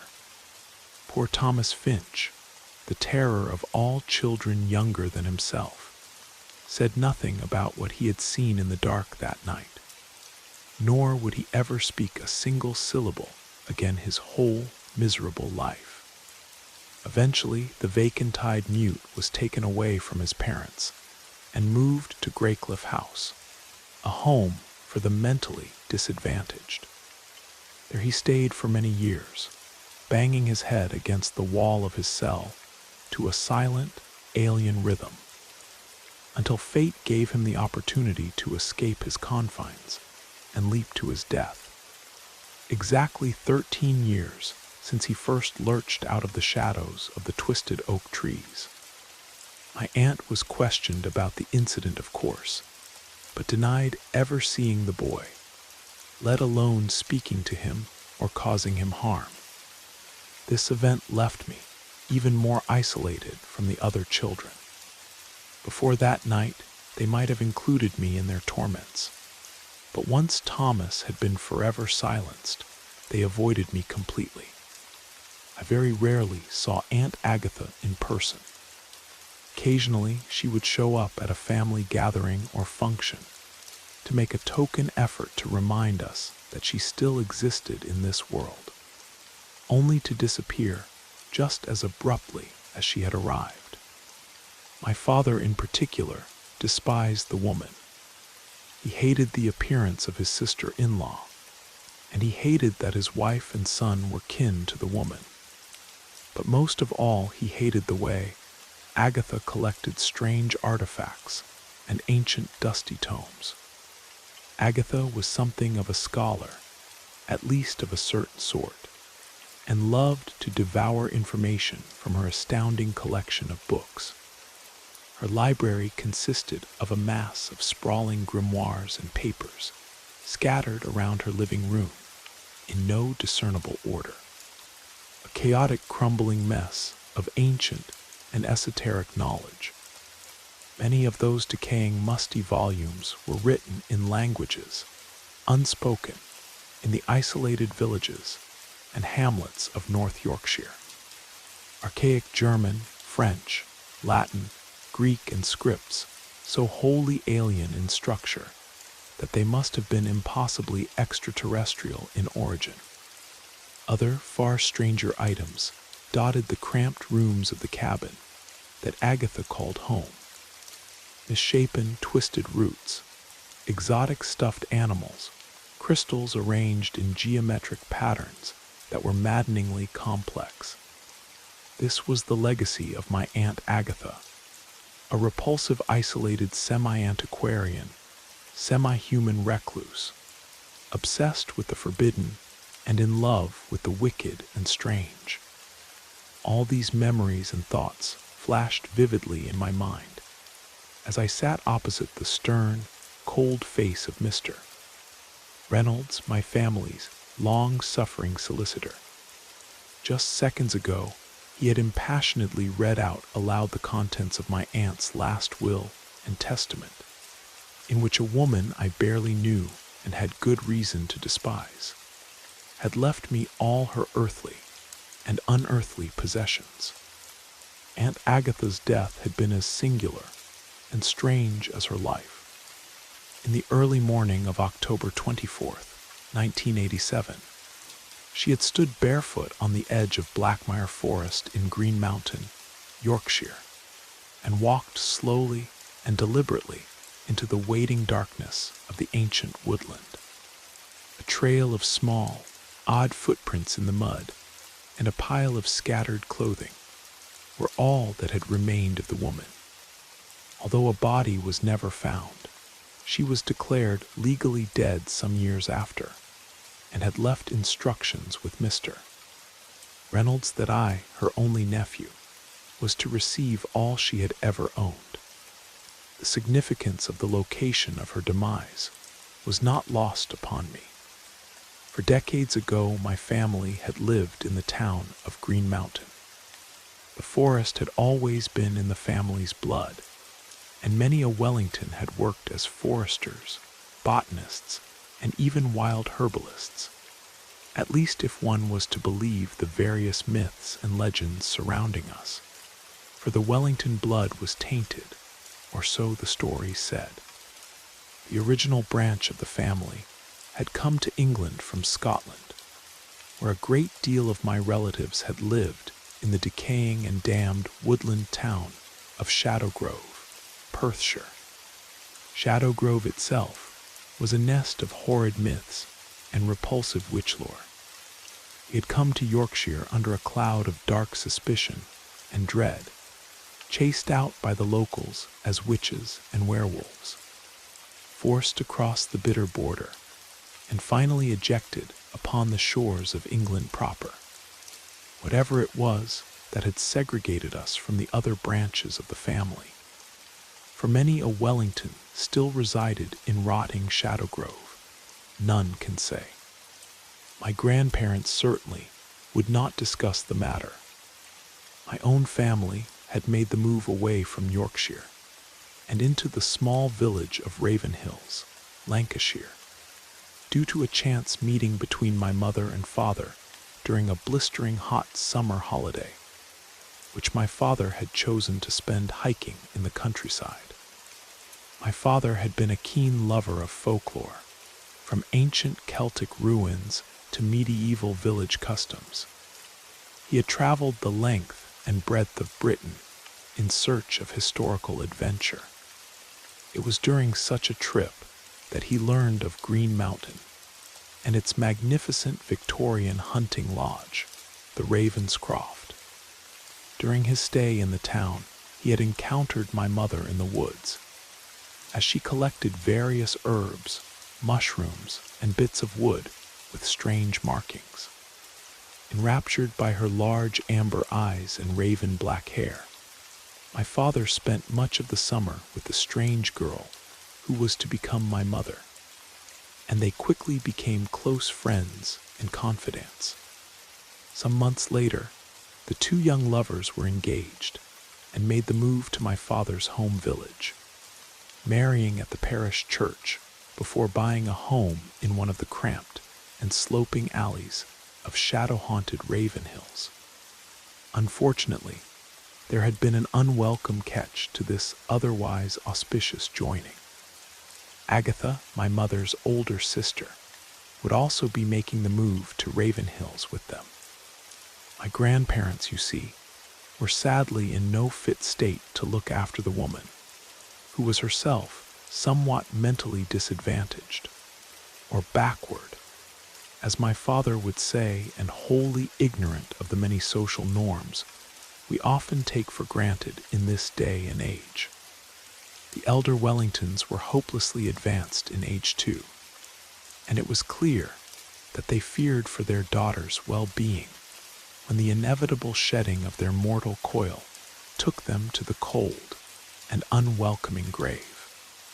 So with great reluctance, but also out of love for his wife, my father agreed to take Agatha with them to Ravenhills, where she lived with them for several months before finally acquiring the decomposing cabin in the woods behind the cemetery.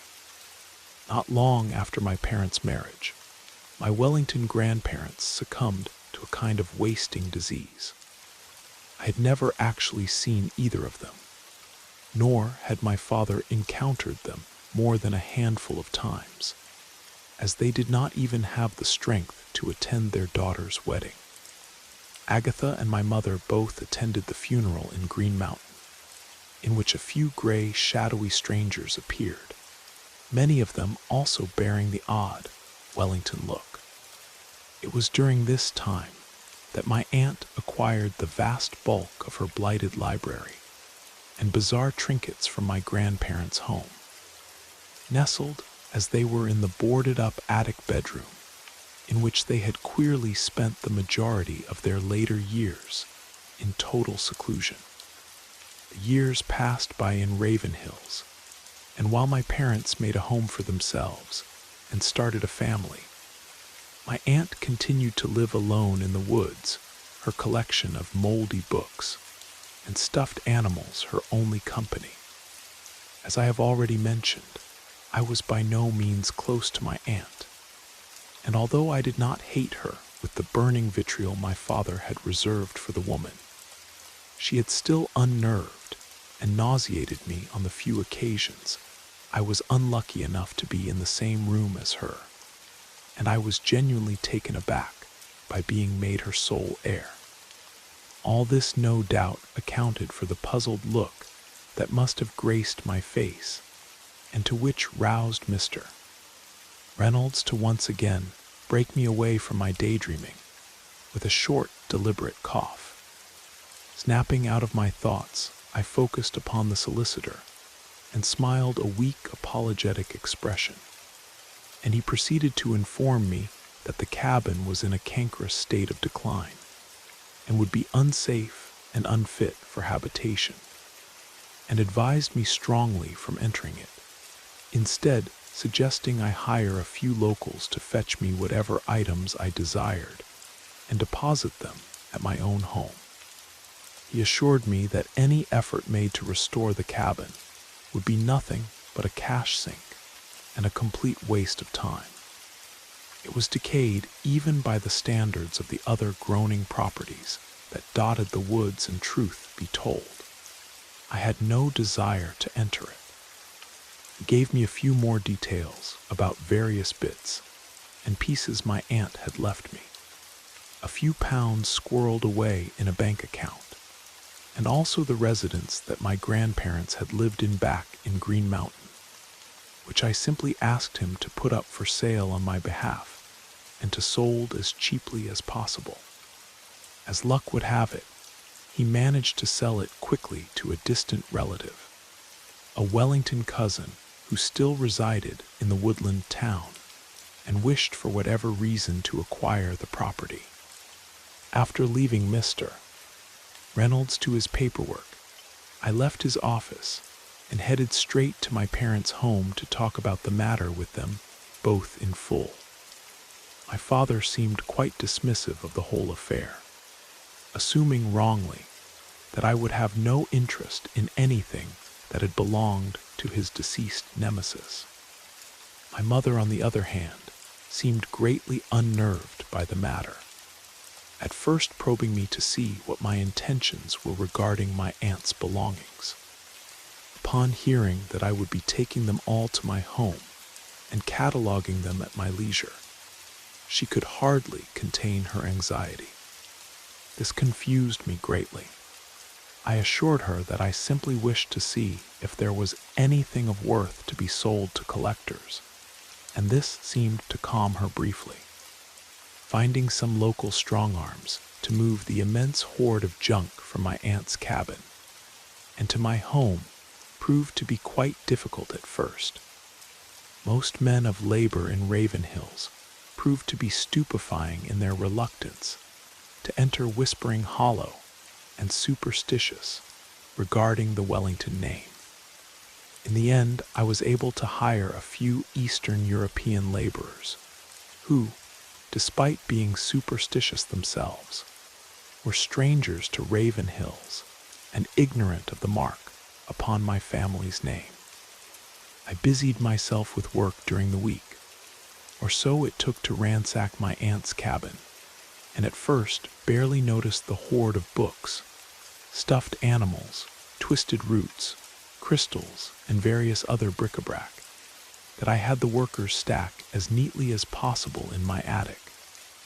By the time they had finished, the once vacant space above my house had become a labyrinth worthy of Knossos, a chaotic mess of crinkled yellow papers and moaning, sagging shelves. Fortunately, I had fitted the old attic with electricity when I moved in, but the feeble light provided by that one naked bulb hanging in the center of the room seemed to cast more shadow than light, and gave the various glass-eyed dead animals a haunting quality that kept me away from the collection, until I could find someone to take the whole ungodly collection off my hands. The whole collection stayed well out of my mind and life for some weeks to come, as work kept me busy, and I put off my once planned mass cataloging in favor of working towards a promotion at the office where I worked as a minor clerk. However, when said promotion passed me by, I took a few weeks' leave from my job and decided to see how much money I could make from selling my aunt's grim treasure trove. Working through the collection proved to be a lesson in patience, and it took what seemed to be a lifetime to separate my aunt's notes and diaries from actual printed books and handwritten manuscripts. When I finally did so, I had before me a collection of wicked and unwholesome tomes, musty, fat, and swollen with hundreds of pages of information. Some of the books dated back centuries. The volumes before me threw me into a state of excitement at the possibility of how much cash could be coughed up by a willing collector. I wrote down the names of as many of the books as I could. There was The Whispers of the Earth by Comte de Montfollet, The Mysteries of Root and Stone, penned by the occultist Heinrich Gruber, and Ungenet Wesen, I Am Wald by Friedrich von Hartmann. There was also an English translation of a book called Whispers of the Earth, with its original title Terra Vox Mysteri, presented on the inner pages in a sprawling spidery penmanship that I suspected to be of my aunt's creation. The latter was filled with pages of notes written by my aunt and various rites, and rituals underlined in pencil appeared sporadically throughout the interior. I tried my best to skim this book, being one of the few written in English, but its contents were so haphazardly laid out and unorganized that I simply could not digest any significant information from within, instead relying upon various words underlined by my aunt. These included Terravox, Silvara, Earthwraith, Rootden, Gade, Xylem Thrall, and other stranger arrangements of letters. Admittedly, I was totally ignorant of the contents of all the books presented before me, and dismissed them as either works of fiction or loose fantastical treatises of witchcraft and the occult. Neither of these topics interested me in the slightest, so I decided to write down all I could think of as interesting to collectors, such as titles, authors, dates, and the strange names of pseudo-gods and prehistoric peoples, and put them in a letter that I sent off to several rare booksellers in London. It did not take long for a reply to reach me.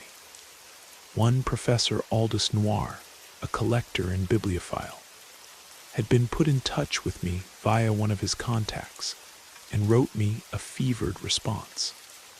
His excitement barely contained within his beautifully worded letter. He offered to buy the entire collection from me for a king's ransom. It was a six-figure sum so high that I had to sit down immediately upon reading it in order to finish his letter in full, and had to reread it several times to let its contents fully sink in. Professor Noir had also made it clear that he wanted any and all personal notes made by the book's previous owners in full, which I understood given the gibberish contents contained within the tomes.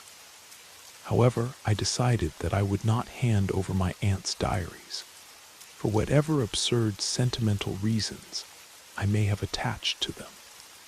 In my reply to the professor, I simply stated that the collection had come as is, and that no notes had been found among them. I did, however, smooth this over by stating that several of the books had passages underlined with a few scribbles here, and they're denoting other manuals and page numbers where other notes and information could be found. It wasn't quite the spiderweb of information the professor had sought, but it appeared to please him nonetheless, and he organized to come and collect the books in person at a prearranged date just a few days after his reply to my offer. I informed my parents over some afternoon tea of what the professor had offered me for the books, and to much humor, my father nearly spat out a mouth full of Earl Grey upon hearing that his son was to become so fabulously wealthy. He seemed overjoyed at the news, not for any dreams of personal gain. He had always been the non-materialistic type, but at the prospect of a life such money could provide for me, I knew that he was also secretly happy that being related to Agatha Wellington had actually paid off in the end. And the money was at once a source of sweet revenge for him, and an ointment to smooth over the wounds left by their various clashes. My mother's reaction was somewhat similar to my father's, but I could not help but think that it was all a put on, an act, and that she truly did not want to see my aunt's library in the hands of a stranger. If she had but voiced her concerns, I may have changed my mind, or at least sold, perhaps, only half of the collection left to me. I informed her that I intended to keep my aunt's diaries and personal notes, but she simply shrugged whilst nursing a lukewarm cup of tea. My father made a comment about how they would best be used to kindle a fire, and we quickly moved onto the topic of what I would be doing with the money that was soon coming my way. I'll admit that, when the day came for the professor to collect the books, a cloud of regret had fallen over me. Despite the ludicrous amount of money that he was offering, I felt somewhat reluctant to part with my aunt's collection. These feelings of doubt, however, were quickly dispelled, as a series of brisk rapping penetrated the quiet of my usual afternoon routine, and I opened my front door to welcome my visitor. Professor Noir had an appearance wholly shocking and disturbing to me, despite my familiarity with the grotesque and misshapen. He was both painfully thin and shockingly tall. Despite being bent over at the shoulder, he still towered over me by a clear foot. He had the complexion of a fresh corpse, blood drained and transparent, while his head was crowned by a thick head of bushy hair, raven black despite his obvious advanced age. His clothes, too, were as distinct as the man himself, for he clearly dressed in the manner of a gentleman, many decades removed from the current age we occupied.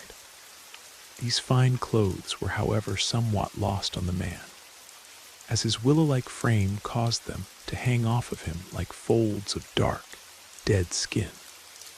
This scarecrow of a man stood at my threshold, nodded, and extended a withered, crinkled hand which I met, almost in a trance, with my own. I tried my best to not be repulsed by the professor's winter-cold skin and long nails as our hands clasped, but I fear that a modicum of my discomfort must have been made apparent to the man, as a cruel smirk broke across his features, as I stepped aside to let him in. I watched as the vampiric form of the professor entered my home, and another wave of anxiety washed over me. For the man whom I had just invited into my house was so far removed from what I imagined a cultivated, millionaire scholar to look like, that I half fancied a cruel hoax being played upon me. I had already prepared the collection, and they stood on a table in my living room, wrapped in brown paper and string. Upon seeing the pile, the professor turned to me with his pale gray eyes, and spoke to me in a voice so frail and hollow that I had to strain to hear the shriveled syllables that emitted faintly from his thin lips. "Would you mind, sir, if I took the liberty of confirming the contents of those packages?" I nodded automatically, as if hypnotized by the man's voice, and watched in fright as he glided over to the table and used his long, gnarled talons to cleanly remove the brown paper barring him from the prize that lay underneath.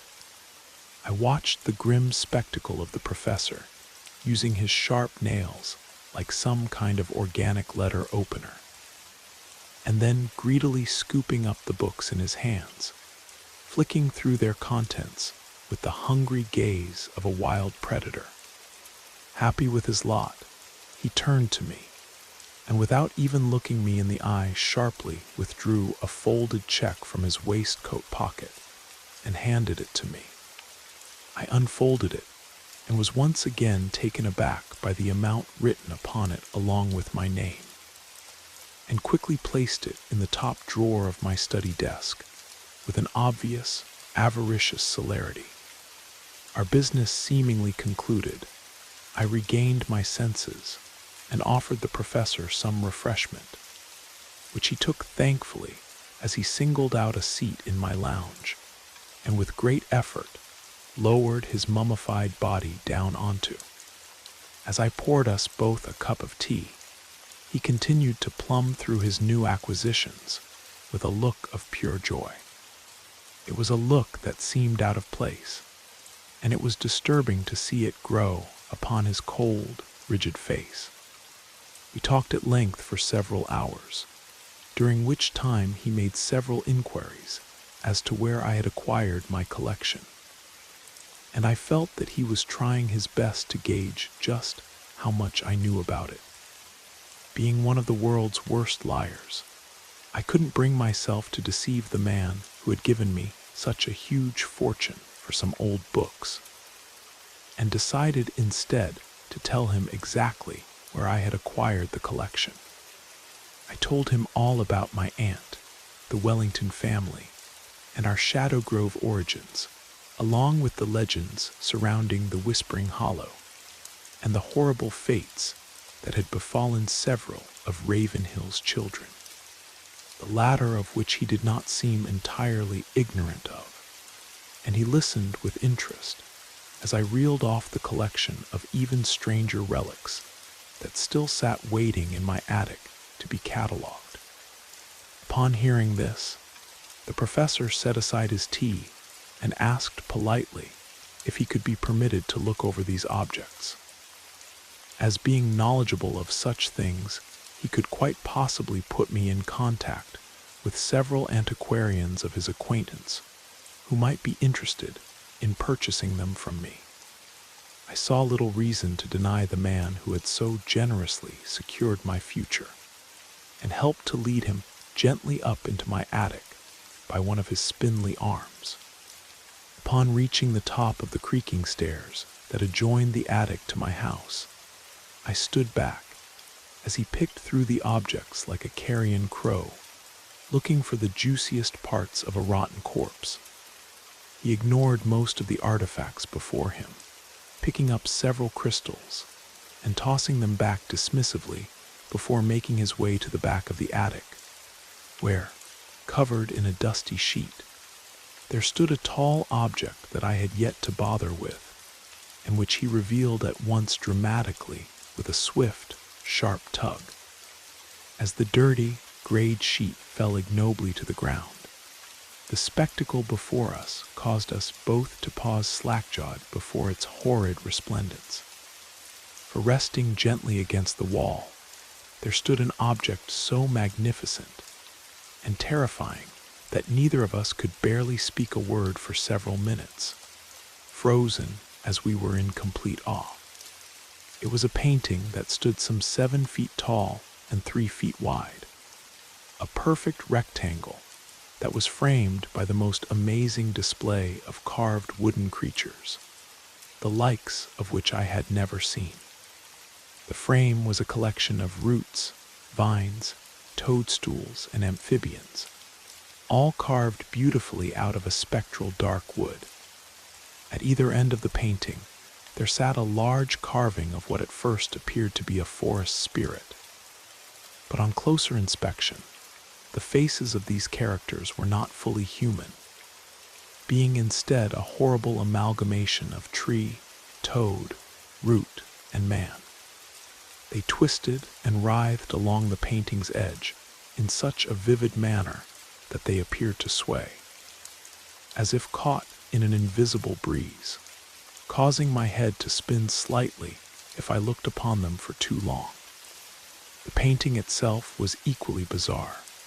A green-brown tint was washed over the canvas, And even in the dim light of the attic, it was obvious that it did not fully reflect a normal scene.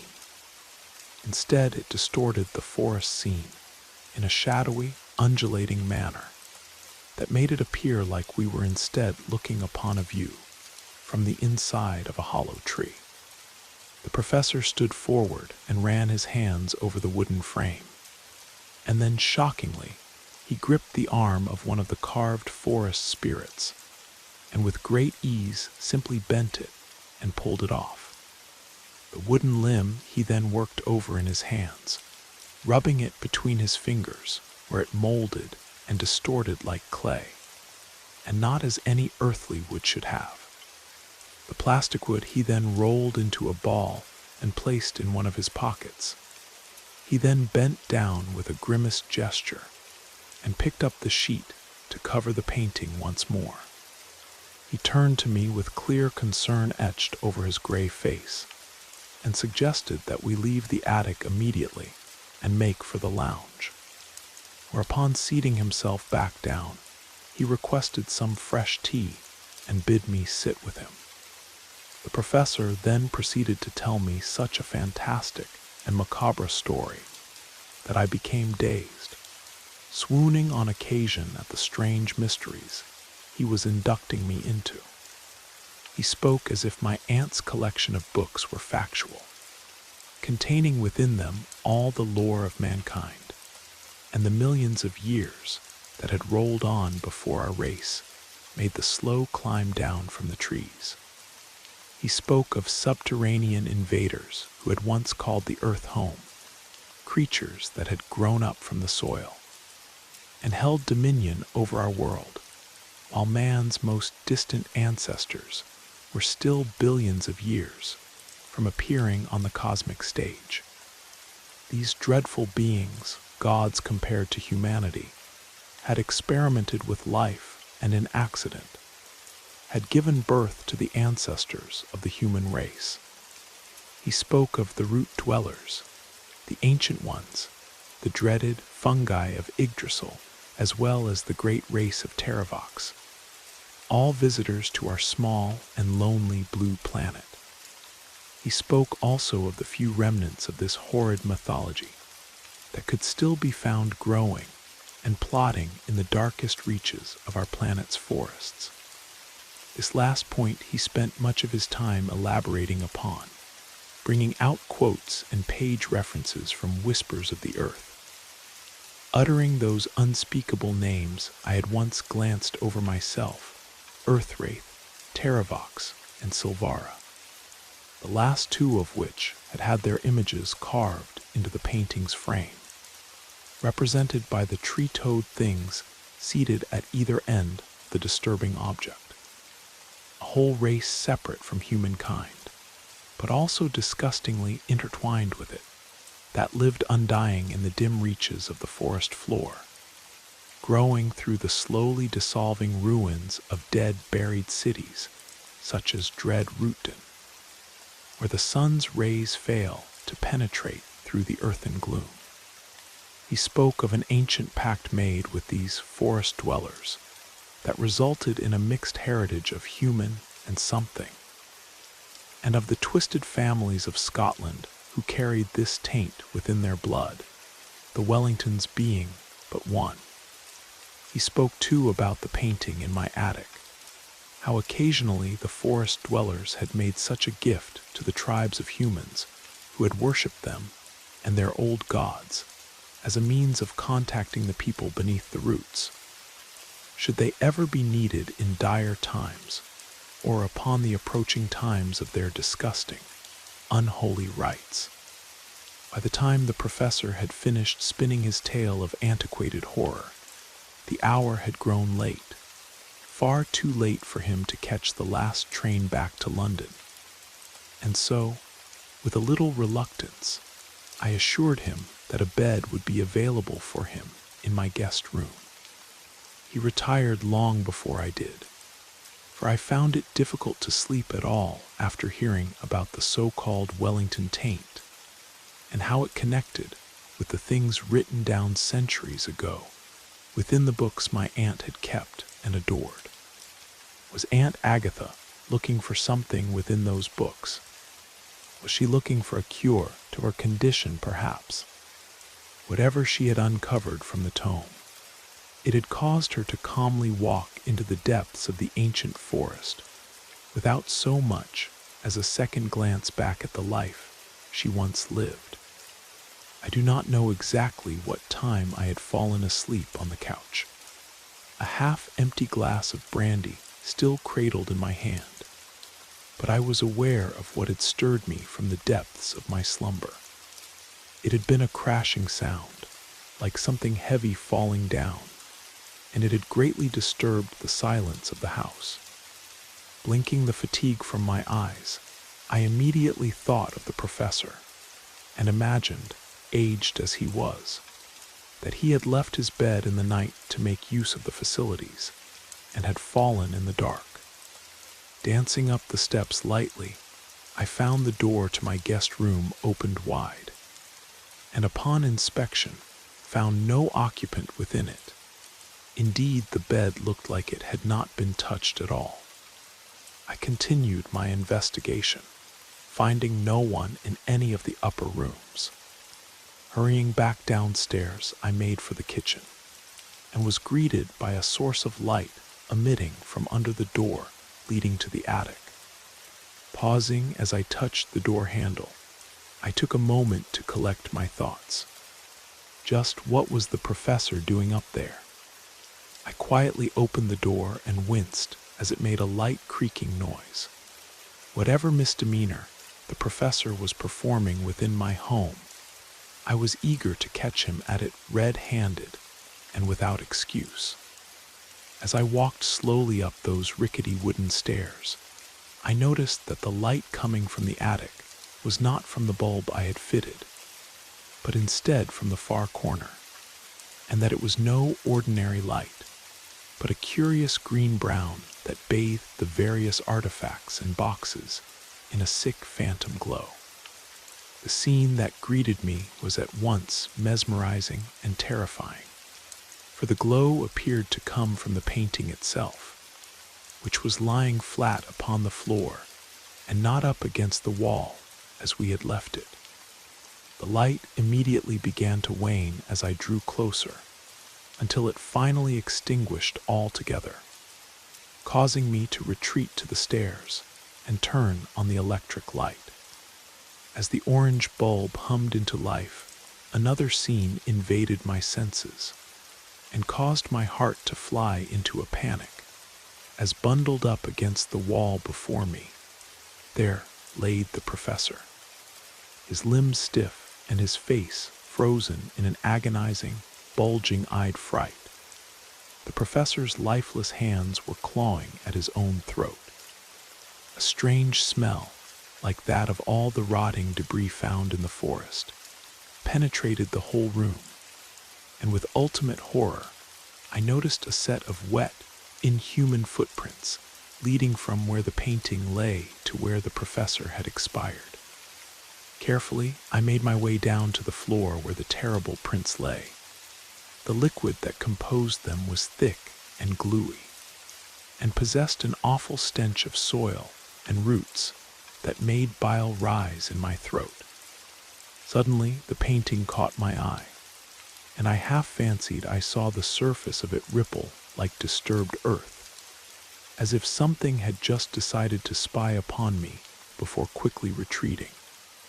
I must have then fainted, for the whole room around me slowly disappeared in a cloud of gray and merciful oblivion, took me away from the attic, the professor's corpse, the smell of rotting wood, and the odious presence of the painting. Of course, an investigation was carried out by the local constabulary, whom I had contacted as soon as my consciousness had returned from whatever restful place it had been slumbering. I was deeply worried that I would come under suspicion of foul play, but upon hearing that the professor was paying me close to £1 million for some antique books, a fortune I would no longer be getting due to a dispute with his estate that I later became embroiled in, I was cleared of any wrongdoing. it was ruled that the professor had suffered a heart attack and died of natural causes while looking around in the dank of my attic. For whatever the reason, the police force decided to conjure up in their follow-up report. I did not mention the painting and lied when informing the police that the light of my attic was on when I found the professor's body. In truth, I had returned the painting to its position, complete with a covered sheet, before I had called the police, and had also taken the piece of wood from his pockets. I did this in order to deprive the police of a motive, but also because I simply had no desire for the painting to come under anyone's scrutiny. Had I told a single living soul about strange glowing and disgusting woodland stenches attached to the grisly scene in my attic, I had little doubt I would have been carted away and given a new home at Greycliff House. Thankfully, I still had plenty of time left before returning to work, so I was able to come to terms with the loss of my dreams and ambitions that the professor's money would have afforded me. It was particularly crushing to have had such a fortune laid before me, only to have it cruelly snatched away, seemingly by one of my aunt's possessions. I had purposefully kept the thought of the painting and of those dread footprints far out of my mind, but try as I might, they returned again and again to me, mainly at night when lost in the abyssal embrace of hypnos. Again and again, the grotesque pantomime played out in my dreams, occasionally with extra details that had either been omitted from the original memory due to shock or added anew from the depths of my disturbed imagination. Sometimes the professor was still on the cusp of life, spluttering out a soil-drenched warning and pointing at the painting desperately in his last thrashing moments. Other times I witnessed his body slowly being dragged into the painting, as its canvas surface rippled and undulated like disturbed earth. Finally, on one terrible night, I had seen what I thought to be a huge twisted root sinking back into the surface of the painting, with deliberate, lugubrious intent. This dream sickness soon became an invading presence in my life, and even when the time came for me to return to work, I would often be so fatigued from the stress of my nightmares that I would finish work early or call in sick on the days after I had experienced a strong session of the feverish, night-haunted imaginings. I consulted my family doctor, who simply dismissed the dreams and prescribed me sleeping pills, which I soon discovered made my dreams more vivid, forcing me to discard them after just 2 nights. Desperate to starve off the midnight illusions that plagued my dreams, I took to consuming copious amounts of black coffee and spending my nights sat in my garden smoking cigarettes. However, this too did little to alleviate my condition, as the looming trees looking down upon me took on a far more sinister meaning since my talk with the professor, and I quickly grew fearful of their incessant swaying. This period of restlessness lasted for nearly a month and resulted in me being fired from my job and losing what little human contact I had in my lonesome life. It was an irregular visit from my mother, however, that brought me out of my malaise and sharpened my focus once more. I confided in her all those things that Professor Noir had told me on that fateful night, and watched her face remain unchanged throughout the entire revelation. Not so much a revelation for her, I felt. Surprisingly, she said very little and simply made a comment whilst sipping a cup of tea in my garden, that such things had been said about the Wellington family for years, as well as cursed Shadow Grove, from whence our family came. She did admit that she knew very little of our family's roots and had almost no contact with relatives. She had practically raised herself, and it was my aunt who had cared for and spent most of her waking hours with their decrepit parents before they died. She then casually reminded me that a Wellington had bought my grandparents' house not long after I had been left it in my aunt's will, and I realized that I could perhaps alleviate myself of my aunt's possessions in the hopes it would calm my mind. A quick visit to Mr. Reynolds and I was furnished with the name Elias Wellington, some kind of distant cousin on my mother's side, who had bought and moved into the rotting home my grandparents had dwelled within, and to which my aunt was left when they passed away. Not wishing to travel to Green Mountain on the chance that I would catch this relative at home, I instead sent a simple note detailing who I was, some details about Aunt Agatha's books, and a description of the painting. I asked if he knew any other details of our family's history that could help to shed some light on the strange occurrence that happened to Professor Noir, and detailed the strange effects that the painting had played out in my attic that dreadful night. In response to my inquiry, a sparse letter arrived asking me to come visit him at my grandparents' home at my earliest convenience. I wasted little time in heeding the summons, and boarded the train from the nearest station in Northwich towards Green Mountain the next day.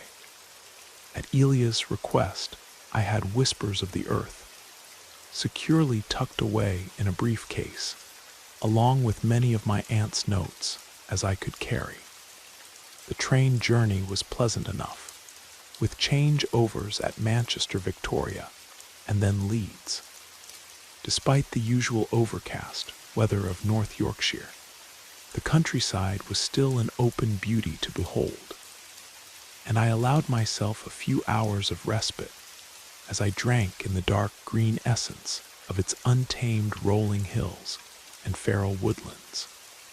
Eventually, the scenery gave way to the various villages and towns that precipitated the train's arrival in Green Mountain, and the greenery disappeared amidst the dull gray buildings and hotels of the woodland town. Elias had no intention of meeting me at the station, and had instead given me instructions to call upon him at any time of day at my grandparents' home.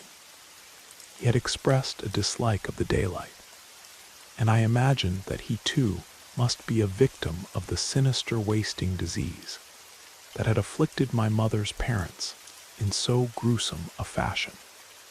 I had intended to make more of a day for myself in town whilst visiting Elias, but the autumn clouds and light rain do little to vitalize a tourist's hunger, and after a short 30-minute stroll around and a lunch at one of the many country cafes, I instead decided to make my way straight to the house on Oak Lane and see exactly what light my distant cousin could shed upon the macabre conundrum that had made its way into my life. Oak Lane was a street crowded by various bed and breakfast establishments and other tall, narrow buildings. Nothing more than a simple row of heartless Victorian constructions that overlooked the crumbling hills and ancient forest.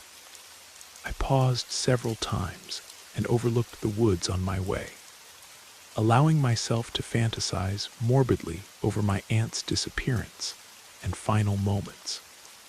That plump, barefoot, flabby body making its way to the forest's edge with as much momentum as its master could muster, and then a simple walk into the endless trees until her body finally gave into the cold grip of the earth and sank beneath the soil.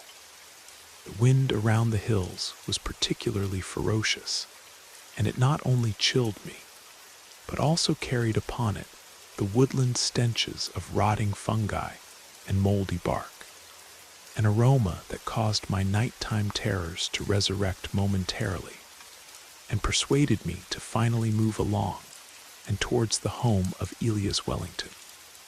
The house was sandwiched in between two bed and breakfasts, a tall three-story building painted in a washed-out green with a rusting iron fence crowning the outside.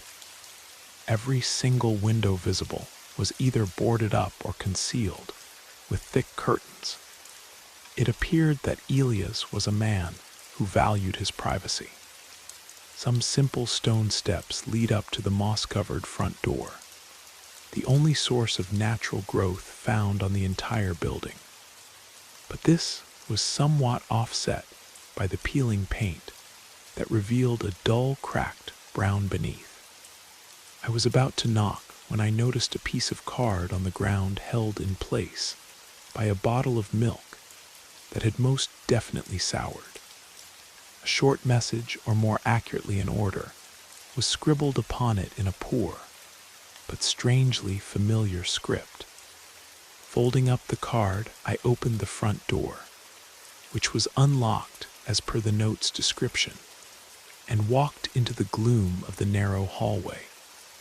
Like the outside, the interior of the home was much taller than it was wide, and the staircase presented before me appeared to lean oddly at the top, giving the illusion that the house was fatigued and resting upon its neighboring establishment for support.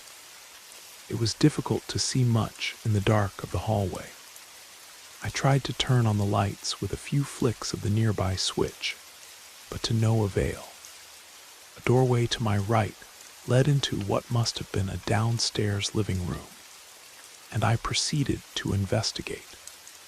A bare wooden floor, and not a scrap of furniture to be found. This, coupled with the thick sheets that had been crudely nailed into the window frame, and were doing a superb job of keeping out the feeble light, was all the living room had to offer. I quickly established that this was not a home, it was a mausoleum. I was about to enter another room leading off from the back of my current whereabouts, a kitchen perhaps, when a series of loud, sharp knocks startled me and immediately made me look upwards to the source of their location. I will admit freely that this disturbed me greatly, and I wondered if I had perhaps left reality behind and stumbled onto the pages of the apocryphal ghost story. I froze like a rabbit confronted by the sight of a predator, and waited in silence to see what would happen next.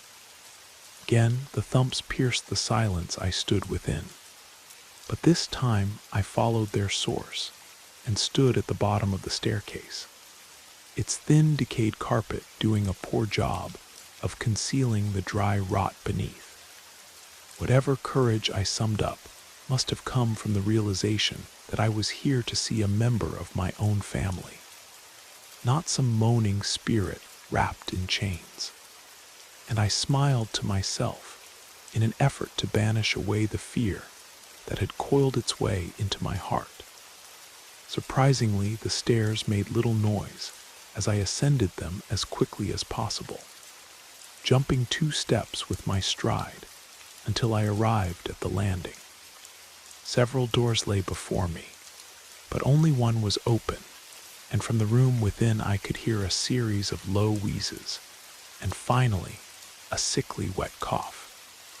With more than a little reservation, I knocked and gently pushed the door inwards. What greeted me was similar to the downstairs, a bare floorboard underfoot and a covered-up window frame. Although that was not all to be found, as 2 chairs, large and crimson, but covered in dust, had been placed in the center of the room, and sitting in one of them was a shadowy bundle of rags and worn clothing that at second glance contained the body of a man. It gestured towards the vacant chair opposite, and I reluctantly obeyed, placing my briefcase down and taking off my hat. I could see very little underneath what I presumed to be my cousin's clothing. Even his face was concealed with a scarf. and a flat cap balanced ignobility upon his somewhat misshapen head. Words issued forth from my host's mouth, impossible liquid words that were punctuated with wet coughs and struggling breaths. There was movement beneath that scarf, but not the simple parting of lips, a series of movements from the neck area, a restless movement of something opening and closing to the rhythm of his speech. The only parts of his body visible to me were the eyes, huge bulging eyes that stared at me unblinking and with focused malice. These bloodshot globes were not so much sat within his head as leaked out of their sockets, some unseen force keeping their jelly from outright streaming down his face. Despite their obvious vulgarity, these repulsive gelatinous spheres were at once familiar and alien to me. The Wellington look was obviously something I knew all too well, but to see it in such an advanced state and up close horrified me to my core. It took me several moments to recognize the words that Elias was forcing out of his mouth. "Have you the book?" he spoke, bandaged hands outstretched before me like a begging child.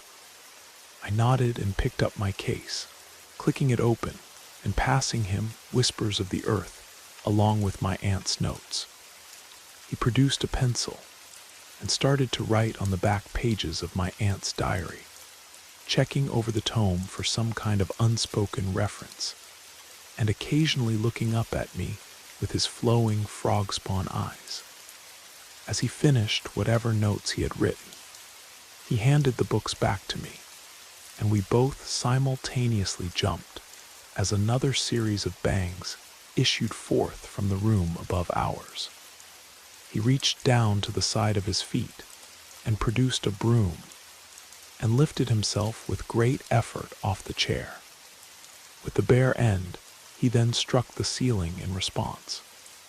I half fancied this some kind of coded message, for the series of strikes did not appear random, but some kind of perverse, hidden code. When another set of bangs responded to his, this suspicion was confirmed. Elias, seemingly satisfied with this, waddled back to his seat and slung his body back down in a way that was also somehow sickeningly familiar to me. Leaning forward, far too close for my comfort, he pointed upwards with his hand and gave a simple explanation. "You must forgive my sister. She has succumbed to our family's condition and is confined to her bed." I think I gave a nervous smile and a few words of sympathy, but I was far too transfixed upon the awful earthy smell that secreted from his breath with every word. Perhaps noticing my discomfort, he leaned backwards awkwardly into his seat. "Sit, cousin, sit. We have much to discuss, and my time in this world is fleeting. No doubt you have a dozen, maybe 100 questions dancing round that brain of yours, but you'll have to make do with what I tell you today.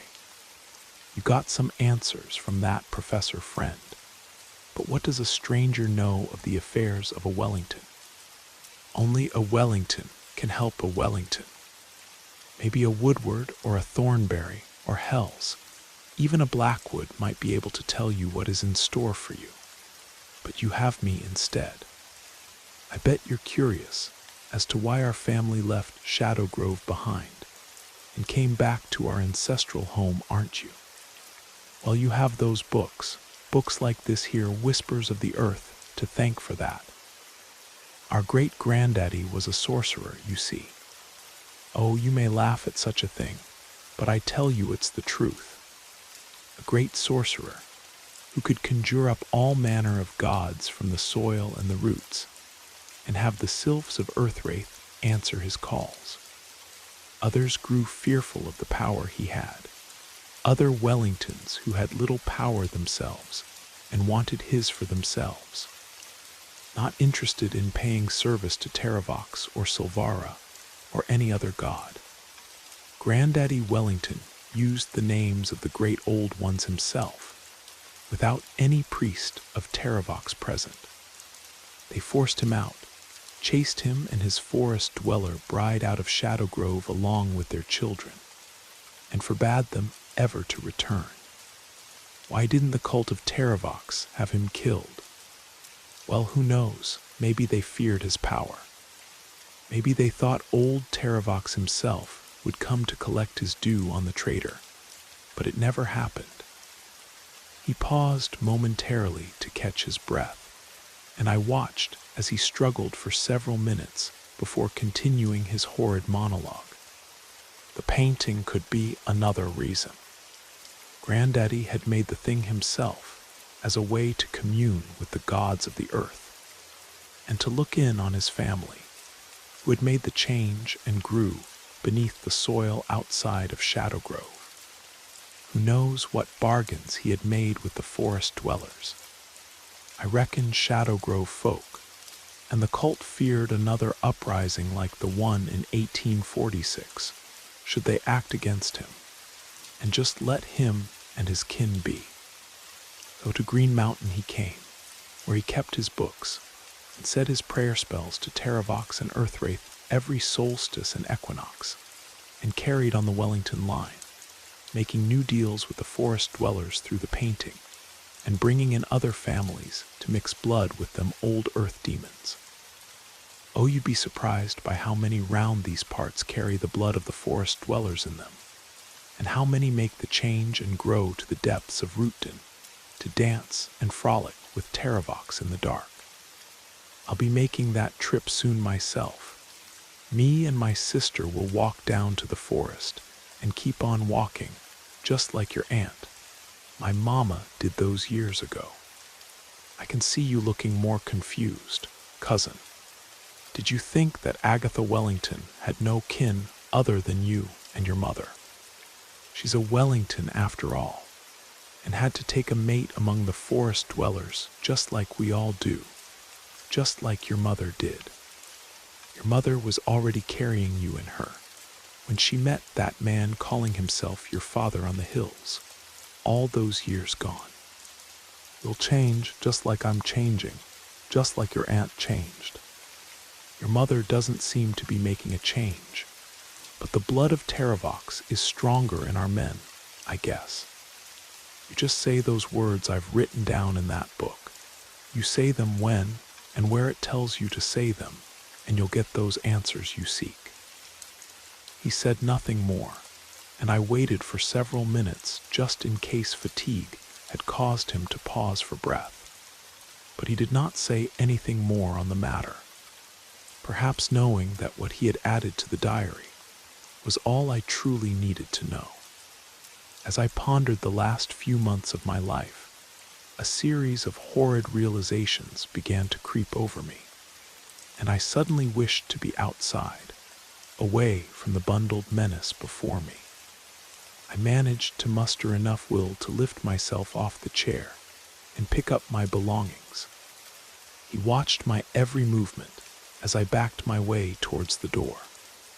As I slowly exited the room and began to descend the narrow staircase, one final sentence barked out at me from the obnoxious earth-stench room and chilled me.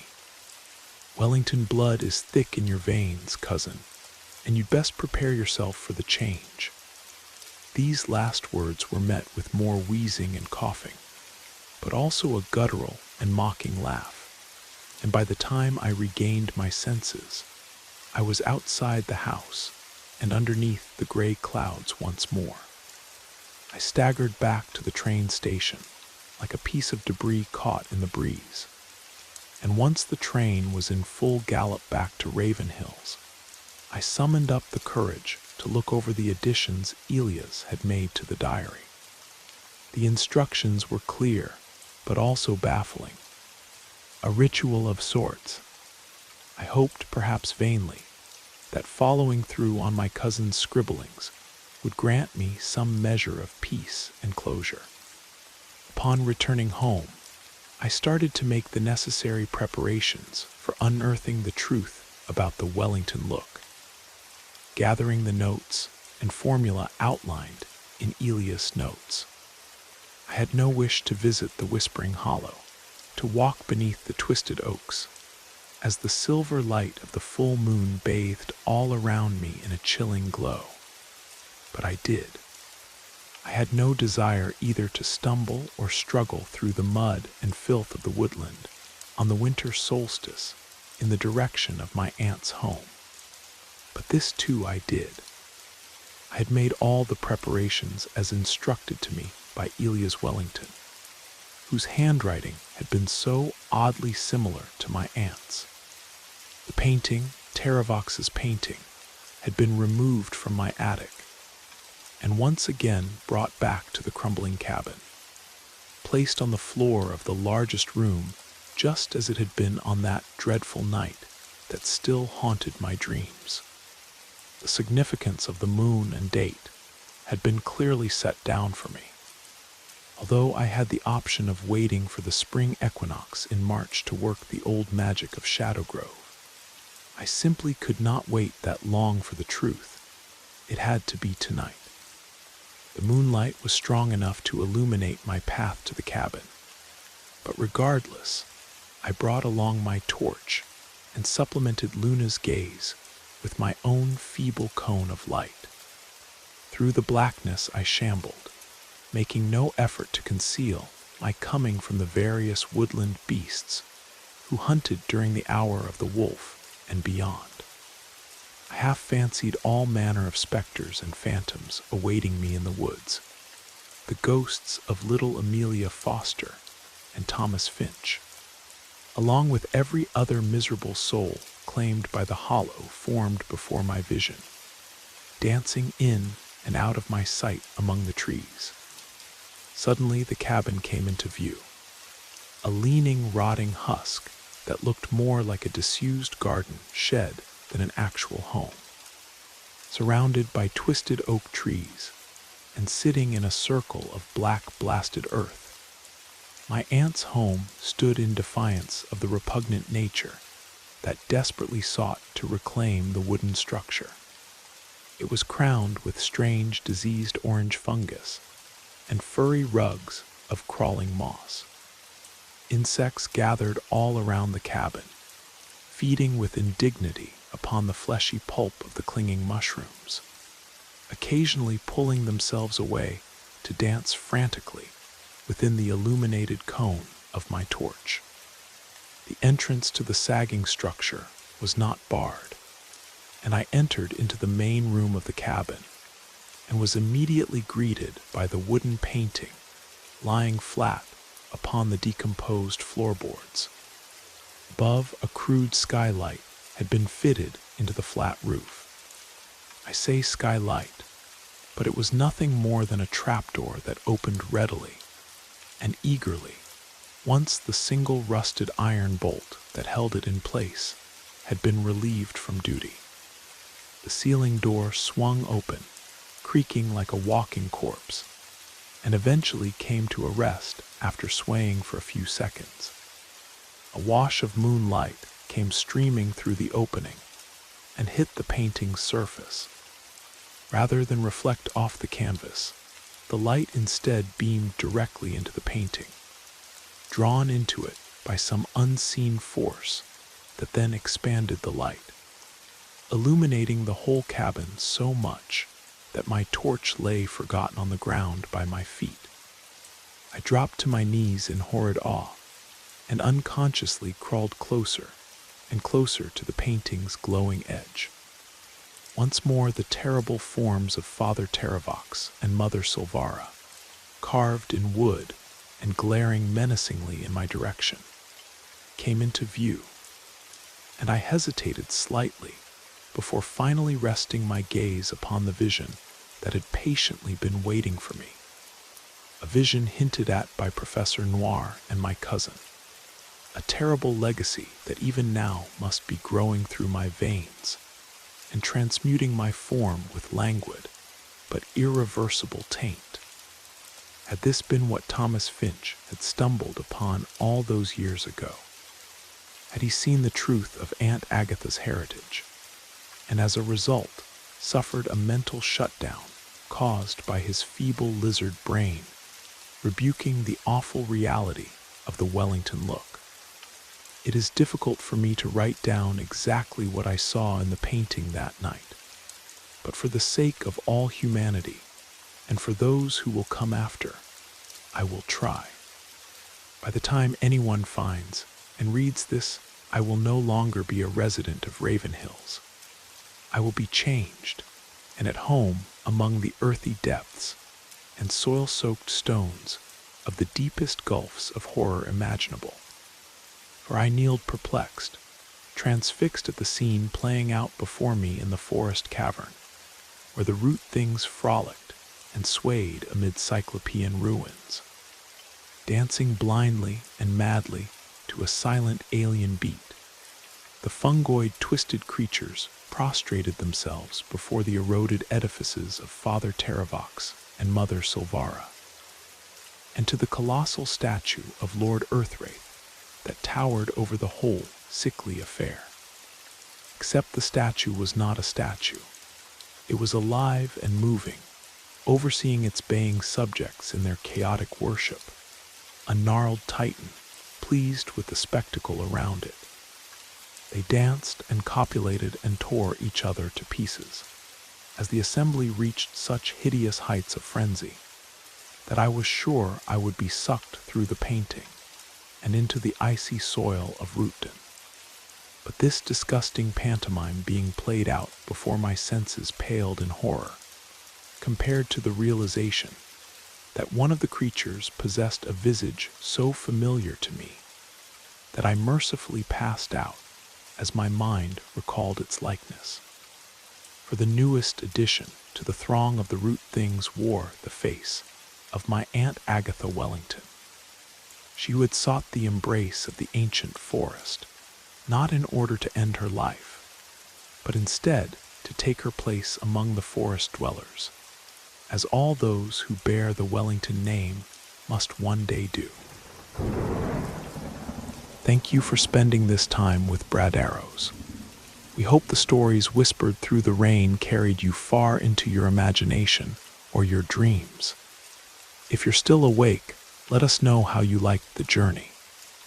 Until next time, stay safe, sleep well, and let the darkness comfort you.